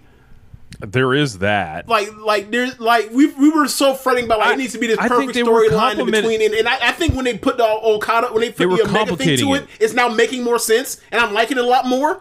But bro, I just think they were overcomplicating it, and then I'm like, bro, just ring the fucking bell and let the best wrestler in the world fucking wrestle. Can we do that? And they are, and it's working. That crowd was ready to lose itself after all of the run-ins and stuff at the end of this match, and Ospreay won. They were losing themselves. Yeah, man, this match is awesome. Yeah, it was. He ends up getting the win. He even gives a pop for the armbar finish, which did not happen before. And what else happened? His hidden blades look great. Yeah. So, Mark Davis, this guy's like had a hell of a year as a TV wrestler. Yes. Just like anybody you throw him out there with, it tends to go very well. Because the main event, he's held his own. The main event last week with Jumbo was also great too. Yeah, held his own nicely, bro. Them niggas both, Fletcher and Mark Davis. Like I said this on ROPW, I was like, it seemed like the next great tag team in AEW was gonna be Aussie Open. Yep, but Mark Davis injury derailed both of their fortunes and probably put them in better spots than they would have ended up being in. I mean, do you ever imagine that Mark Davis be utilized as well as a singles act in AEW? I never would have imagined this. No. I thought once they went with Fletcher, it's like, well, Fletcher clearly has the future potential, but now Davis is fucked. He has nothing to do now. Yeah. And then, like, you know, they were doing the thing with Doyle, and then Doyle got hurt, and then now it's like, shit. What they gonna do with Doyle? I don't want to see Doyle. I don't want to see Mark Davis stuck with Doyle no more. I'm like, and I don't mean that no bad thing. Doyle don't suck, but I'm like, this guy is the big nasty ugly of the month. Yeah, he's tough, man. Like, yeah, and it's like, I know they've gone 1-1, but like you could easily give him a world title TV match in the second half of the year. You could easily program him if he drops, you know, the national belt. You can put the tags on him. Yeah. With Doyle, as you mentioned. Or you could do Aussie Open. You could do that. You could just do that and have them be the second best tag team in the company. Yeah, you could do that. As a matter of fact, that might not be a bad place to hide Kyle Fletcher for like a few months or whatever, however long Ospreay's got the belt till you want to pull the trigger on that. It's not a bad place to hide him. Before they were even the AE, I mean, it ultimately was see a Velocities match, and I was like, yeah, bro, they need to fight. They're destined to fight the Young Bucks.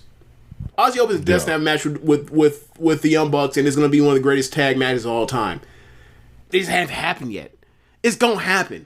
And when it does, I'm going to be like, June 5th, 2026, I said this shit. And I saw it, and I'm talking about me thinking this, the thing I saw during the pandemic or whatever else. Yeah, man, like, AEW's loaded with talent, bro. Like, it's embarrassment of riches, and there's a point where it's like, we are arguing about, like, oh, this all-time great wrestler in this position as opposed to this great wrestler here, and it's like, bro, we are really being granular and really like splitting hairs with these fucking guys because they have a million guys. They can pick anybody out of a hat and have a great like program. Yeah, think about all the people that weren't on this show. It's crazy. Swerve wasn't on the show. Omega wasn't on the show. Jericho not on the show. Heyman not on the show. Hurt Syndicate not on the show. Christian Cope not on the show. FTR not on the show. FTR not on the show. Young Bucks only in a small pre-tape. What else? Yeah, it's embarrassingly talented company. So like, you know, right. Hopefully nothing ruins it. You know, hopefully nothing ruins it. So, but yeah, man, this is fucking GWE, dog. Well, home before we get to that. Yeah. When do we get? Is it this week or next week when we get people complaining about the build for Forbidden Door? When we follow the regular scheduled program of like of discourse around AEW, where there's always some point where like didn't build this show properly right, and then you know what they do every year? They have one of the best fucking shows of the year. It does its buy rate that it's supposed to do, or that's on par with everything else, and then we look back and be like, how do we keep falling for this insanity every single year where we do from internet dummies? I think Dominion has to happen first. I think that's true, and then after that, the fallout, so they can get people to fly in. Yeah. And then it's like okay, but yeah, it's due to hit at any point, probably over the next 2 weeks, and then yeah. You know, depending on whatever the world title looks like, which I don't know if there's going to be a world title match. I mean, they could always do MJF versus Mystico. I mean, you know, a little birdie tells me that there may not be a world title match on this show. I don't know. it might be some multi-man stuff going on. I don't know. Tag matches, 8-man matches, different stuff like that. So, I don't know. But we'll see how it all shakes out. But so are they saving that for August 2nd? Is Grand Slam Mexico August 2nd? Yeah, the Mexico show, I think August 2nd or August 5th, something like that. Okay. Just and then Redemption is in July. Oh, yeah, that's right. So maybe but anyway. They need to do an MJF Mexico match for AEW. It needs to happen. I don't know if I think they might run out of time. Like as far as like for the world belt or something. I'm very aware of what you're saying. Yeah. Like it ain't even got to involve the title. Yeah. Let's see. Oh, yes. We're not going to spend too long on this because like we're not going to argue about the GWE list because it's kind of fucking insane. It's silly. Yes, when you think about it. But if you got the list that I texted you before, right? If not, I can. When do you send it? Actually, I'll re-forward it to you because I know the last person I sent it to got a fucking kick out of it. Oh, great. Messenger or text? I'm gonna send it through Messenger. Okay. I'm gonna forward it over. All right.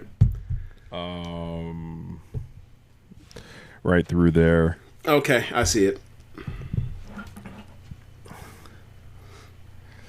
Look, not a lot of black niggas. Not a lot of like. Not a lot. I mean, I only saw biracials. Let's see. It's Mercedes, Aja Kong, and Rock, right? That's it, I believe so. Yep. Yeah. But I'm not. Look, man, I'm not finna get into that. Like, look, you know what that is. That. Look, there is. You know what that is. I'm not finna get into that. My main thing was I saw that list and I'm like, okay, so this is greatest wrestler ever worldwide, and I only see like 8 Mexicans, huh? I just thought, and 2 of them are Ray and Eddie, who are Americans. They're Mexicans that are from America, and I'm like, all right, man, y'all got it. I saw William Regal on this shit, dog. No, Regal's on here. He's number 72 on that bitch, bro. Look who he's directly in front of. Rich, I mean, you look at that list and you see who's on it, and this is knock. Look, a list like this is meant to piss off everybody.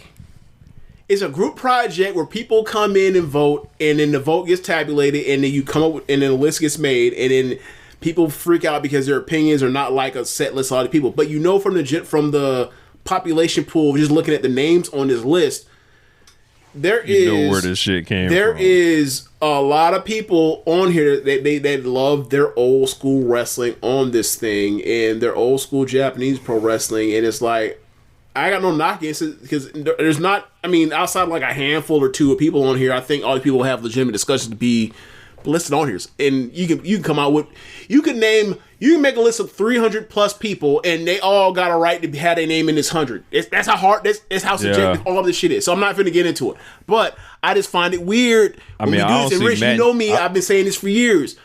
When we go to WrestleMania weekend, when we were going to WrestleMania weekend in 2017 through 2019, and you start seeing the CMLL guys, whatever else, and they on these indie shows or whatever else, and you see them do what they do there, and then like you go look at their cage match rating, or you go look at like where they are on Voice of Wrestling matches or whatever else, and it's just weird. It's always weird that like that you will see like the general American pro wrestling fan. They can name you. They will come out. You say, "What's your hardcore American wrestling fan?" or whatever else, hardcore person. They'll start reeling off 50 Japanese people, and all of a sudden you start getting Mexicans, and it's like this list gets short real fucking quick. And I've always been like, why is that? That's strange. That's odd. I don't get that. And you look at this list, it's another fucking example of this. They got the fucking Necro Butcher on here, dog. Like we not serious, man. I ain't seen enough Necro Butcher to argue about that. But the matches is nasty, and people the people that are in these matches. Look, man. Look, Dump Matsumoto's on here for nasty matches too. Like nasty matches will get you on this list. Like, where's Moxley? Ain't Moxley high as fuck on this thing? He's number 39. they like nasty matches. Moxie has a lot of nasty matches. Now, he's 39 on this. Can't get into the Observer Hall of Fame ever. Apparently. Correct. Yeah. Look, Matt and Nick Jackson, nowhere to be found on this shit. Greatest tag team ever. Nowhere to be found on this shit. I didn't see Dax or Cash on here either, so it's cool. It is what it is. You know, I did see Tully Blanchard on this bitch. Yeah, I saw that, and I was like, that's interesting. I did see... I thought Arn was going to be in here. I didn't expect to see Tully, though. Yeah, I did. As I mentioned before, I saw William Regal, who's never had a good match. I don't give a fuck. Like, find one. I dare you. Like, I'll pay you $1. Like, you know what kind of match is going to be? There's going to be some match or a motherfucker that will vote Rock Henry on this shit would vote for as being some great match. They're going to talk about realism. It's like, all right, bro. You know, like these from the same people that tell you Mark Henry was better than Shawn Michaels. Yeah. Speaking of that, Shawn Michaels number 37, right behind Antonio Inoki. What else we got on here? That's pretty funny. Samoa Joe making the top 20. I feel like that's kind of a lot. In his prime he did the wrestling that these people like. He's definitely like where do you think he was gonna fall? Once you see this list, if I just erase Samoa Joe's name on here and I told you to put him in there, where do you think he'll go? I'd be like, yeah, I did.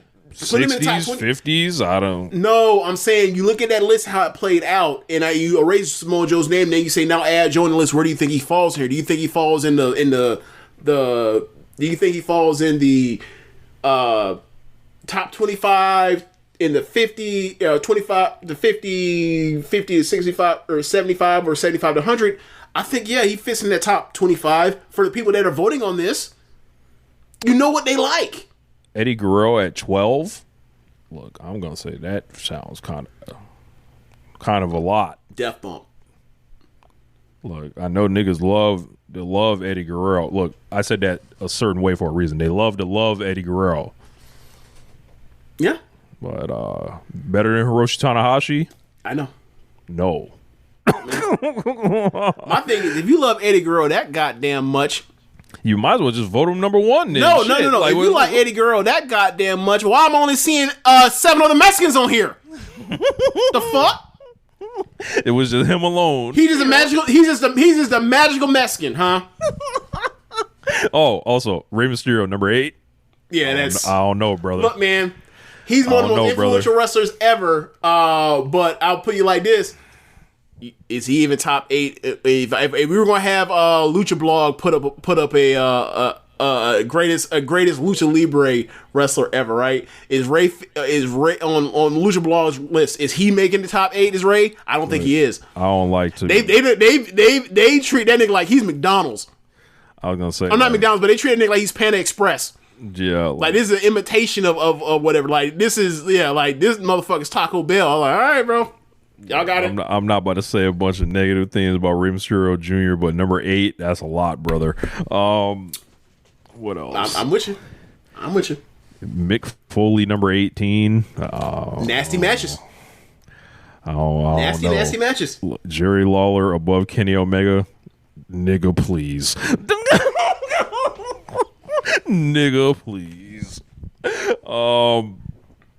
Who else we got? Terry Funk number 1. Nah, I got one for you. Has anyone brought up GWE to Jim Cornette? I would imagine. Just I would like to see what his thoughts are on like Kenny Omega being right next to Jerry Lawler, so he could say something crazy, and then I could say, "Hey, I heard you say a lot of nasty things about Kenny Omega around people like Riho or whatever else," and I say, "Hey, the person you should really be concerned about being around Riho is."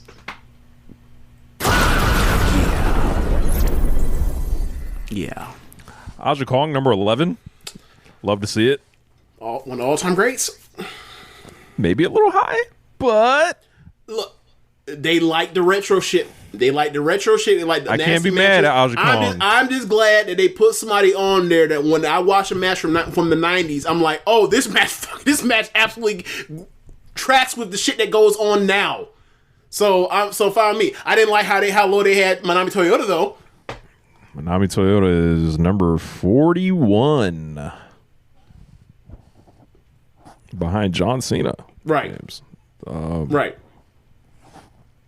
Let's see. CM Punk at 23. Nigga, please. ROH got a hold on these people. It's something, bro. I mean, look who's number 2. That 2000 ROH has a hold on people. Like I see. Was Nigel on it? Was Nigel in 100? I don't believe he might have been towards the top. No, he was not. He was not. I mean, don't get me wrong. Like, if I would say, I think when we did the anniversary show for One Nation Radio, I think a 10th year anniversary or whatever it was, or whatever else. Like, I think I put Daniel Swift. I think I voted number 1 for our time covering pro wreshling. But so like him being number 1, him to be number 2 in this thing is like, they don't really surprise me. Kenta Kobashi number 3. Shout out to Big Kobashi. Flair number 4. Steve Austin number 5. Seems a bit high, but Austin was fucking awesome. That's a bad bit, just a tad bit, but yes, awesome. Vader at 15. Not seeing it, brother. He fits that mold. Roddy Piper. If you tape trade in the 80s and the 90s, you think Vader is God, or a god, right? I guess. Vader was fucking awesome. I mean, look, I get it. I get why he's that high for the. I'm thinking of the demographic of people that voted on this, and the people like they think he's fucking awesome because he was. If Vader's that high, shouldn't it just be like have like Brock next to him then? Like Vader was better than Brock. We sure about that? I am. You tell me which match I want to go watch. I'd rather watch Vader matches. But then again, I grew up. He was a monster. He was a monster in my childhood. So I got more of a sentimental attached to Vader than you do, probably. Terry Funk at number 1. I mean, it was always kind of headed this way. Yeah. Most of your favorite wrestlers, Terry Funk. And Funk was awesome for 50 fucking years, damn near. So yeah, I'm not gonna bang on Terry Funk. He's one of the. If you were to be like, who do you got a list of 5 names that can win this thing. Terry Funk's one of the names you're thinking of that can win this. Not about your personal opinion, but you be like, somebody's gonna do this voting thing or whatever else. Who do you think this people that are gonna vote for this? Who are you gonna put on there? Like, yeah, he's one of the first 5 people that come to mind. I would have said Flair. I would have said Funk. Those would be my number 1 and 2 for most likely to have won this for me. Yeah. If you say, okay, people that are going to also watch Japanese pro wrestling, I got to put Kobashi too. I mean, Kobashi as well. Those would be my 3. Yeah. Will Ospreay's at 75. These people can fuck off. They can fuck off. Well, look. In 10 years, he's going to be in the top. He's going to be like in the top 25 and, whatever. It's fine. Hold on, James. I would like to look these people in their souls. Will Ospreay smokes Terry Funk. I mean, Meltzer said that himself. I'm not like don't argue with it however you must. No, I'm saying it for the people that be like we're insane or whatever else. Look, man, don't argue with me. Argue with Dave Meltzer. Don't argue with me. Meltzer said this shit. Come on, man. Like this shit is ridiculous to have Will Ospreay 1 spot behind Giant Baba. Look, James. Man, Will Ospreay has been the best pro wrestler in the world in ring performance wise since 2019. Like, what are we doing, bro? It's 2026 now. We're in the middle of 2026. Like niggas just lying out here, bro. Like, whatever. So we are over halfway through this decade. The match of the year is one of his matches. I'm sorry, the match of the decade so far is one of his matches. Yeah, decade. Yeah, I know what you meant. Yeah. Well, I had to, I know you. Yeah, I had to clean it up. Yeah. So it was like, all right, man, y'all, And you know what's funny? Because you said the person that he had that match with is fucking in the 20s. Yeah. The high 20s. It's like, all right, man.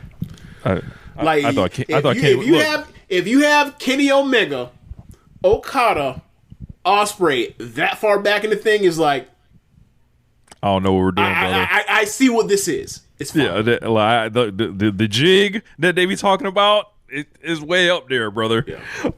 Like having Jon Moxley 50 people in front of Ospreay is insane. Absolutely insane. It's insane. Like, and I'm a huge Moxley supporter historically, but still, that's insane. Yeah, like, so I was gonna like bug out over the Kenny Omega ranking, but I decided against it.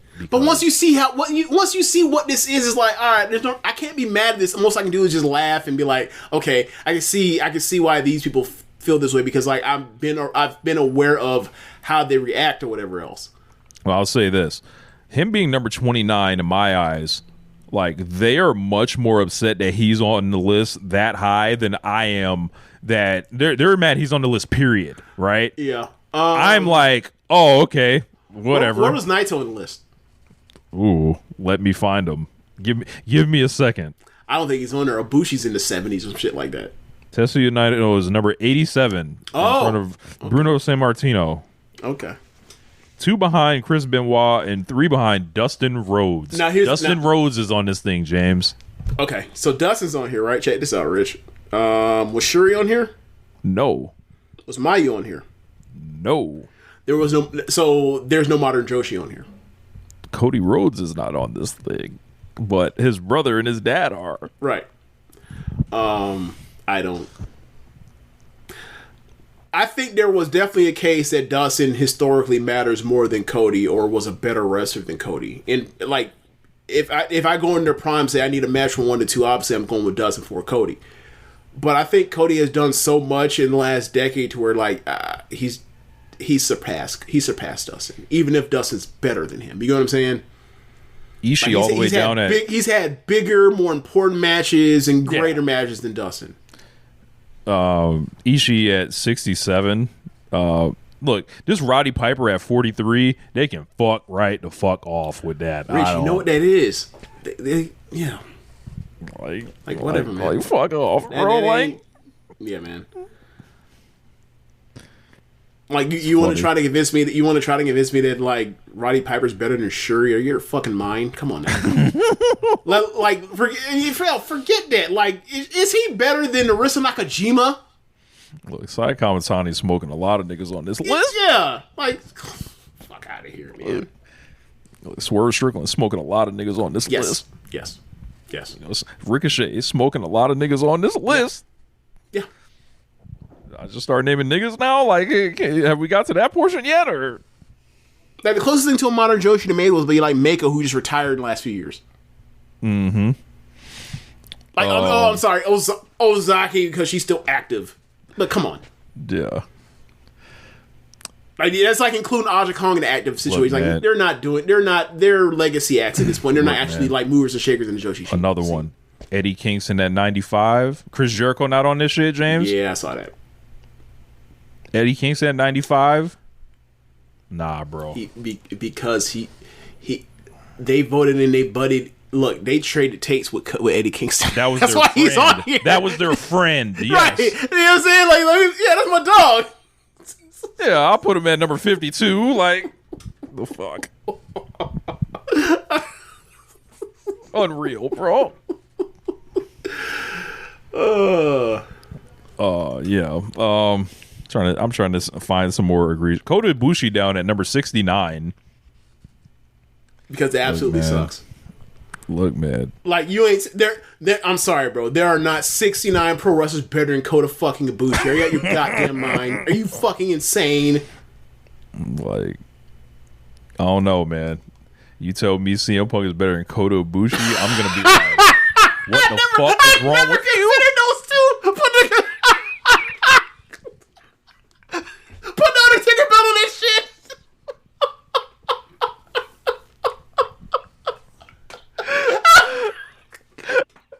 I actually took the Undertaker belt out. Oh shit! I gotta put it in, Paul. Bro, I have never considered them two as far as like being like comparable wrestlers ever. Like, that's not even.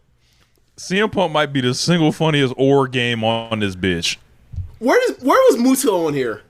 62. All right, bro. Yeah. Arn Anderson's 59. Shout out my man Floyd Johnson. God damn. Look, man. I I can't even do it. This is funny more than anything, honestly. Oh, boy. When you see CM Punk wrestle James, does it strike you that he's better than Kurt Angle? No. I'm gonna just name some more. When you see CM Punk apply his catch of catch can stylings, and he locks it up, do you think he's better than Gunther? No, I got one even better for you. Look who's 2 spots behind CM Punk on that list, bro. They have him 2 spots in front of Liger! Liger! Are you out your goddamn mind? You think CM Punk's better than the greatest junior ever? Like, what? Look, man, the hold that CM Punk has on these middle-aged, likely white men must be studied. Bro, look, man. It must be studied, bro. I need one of y'all to watch. I need one of y'all to watch Liger in any of them Super J Cups. Like, nah, man. Like, we talking about something totally different. Also, where's Sasuke on here? I was gonna say, you think CM Punk got anything for Black Ninja? Nah, like, bro, Liger or Sasuke in general, right? Sasuke was so goddamn, and also Benoit and Sasuke and Liger were so goddamn good that the final of that fucking Super J Cup, like, Sasuke totally debauches the finish, and Liger just laughs it off and he just get it again and finish it, and it's still 5-star match. That match is fucking awesome. Man, very funny list.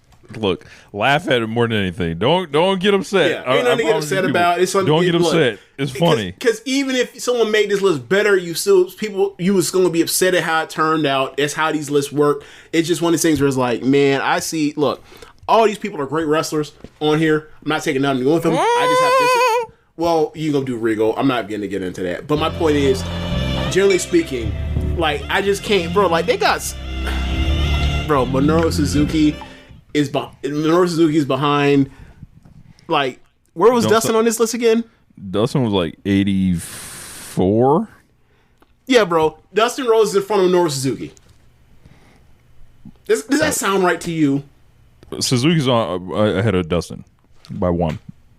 Okay, yeah, my bad. Look, the better one is Don't Matsumoto is like 30 places better. That's Look, man, Don't Matsumoto number 51. Nasty matches. And then she's behind, and then also she's like 20 people in front of like Devil Masami. I'm like, look, man, I saw both of them. I saw both, not live, but I replay value. Devil got it over Dump easily for me. So whatever. If you're worried about the war of Michaels and Hart, Bret Hart was number 9 on this thing. I'm fine with that. Bret was great. Masao was 10 and Kobashi was 3. 1 point for Kobashi.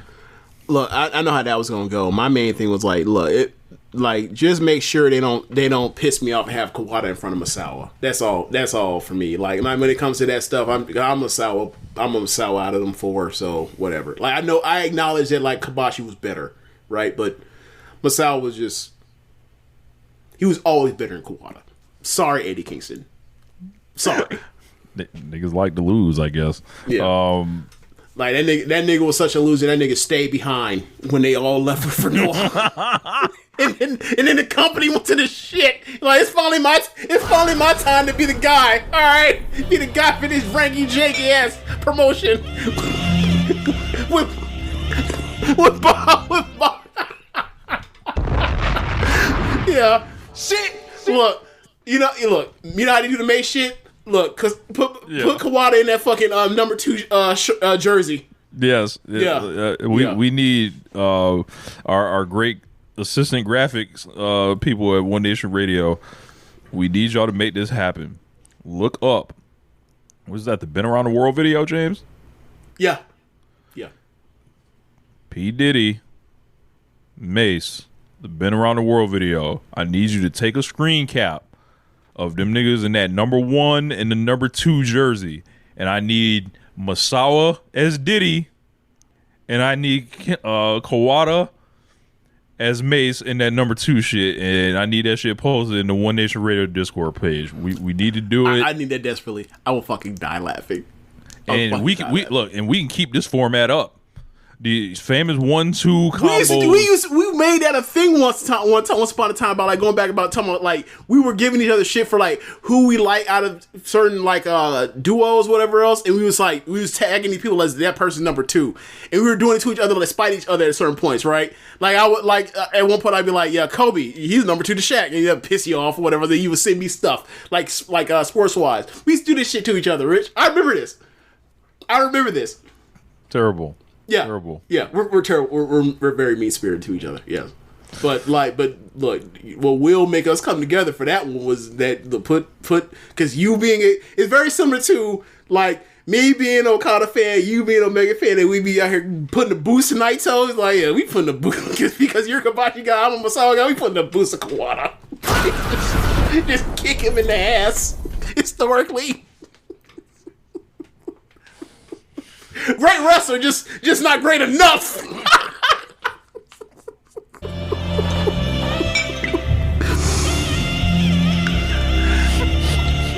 Oh, yeah, man. But yeah, that's your GWE discussion.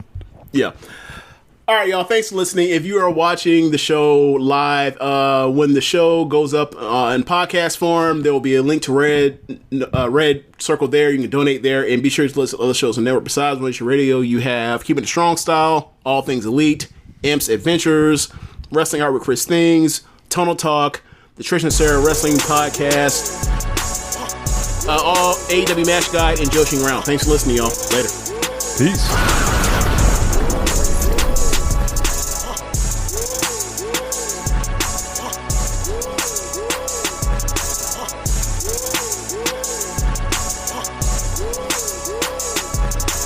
Most people don't realize how much their personal information is being bought and sold every day. Data brokers are making billions, pulling details about you from public records and the internet, and then packaging and selling it, usually without your consent. That's how your information lands in the hands of scammers, spammers, even stalkers. It's why you get endless robocalls and why ads seem to follow you everywhere. That's where Aura comes in. Aura actively removes your data from broker sites and keeps it off. They also instantly alert you if your information shows up in a breach or on the dark web. But Aura goes beyond data protection. With one app, you get a VPN, antivirus, password manager, spam call protection, dark web monitoring, and even up to $5 million in identity theft insurance. All backed by 24/7 US-based fraud support. Other companies might sell just credit monitoring or just a VPN. Aura gives you all of it, together, at the same price competitors charge for just one service. Start your free trial today at aura.com/remove. Protect yourself now at aura.com/remove.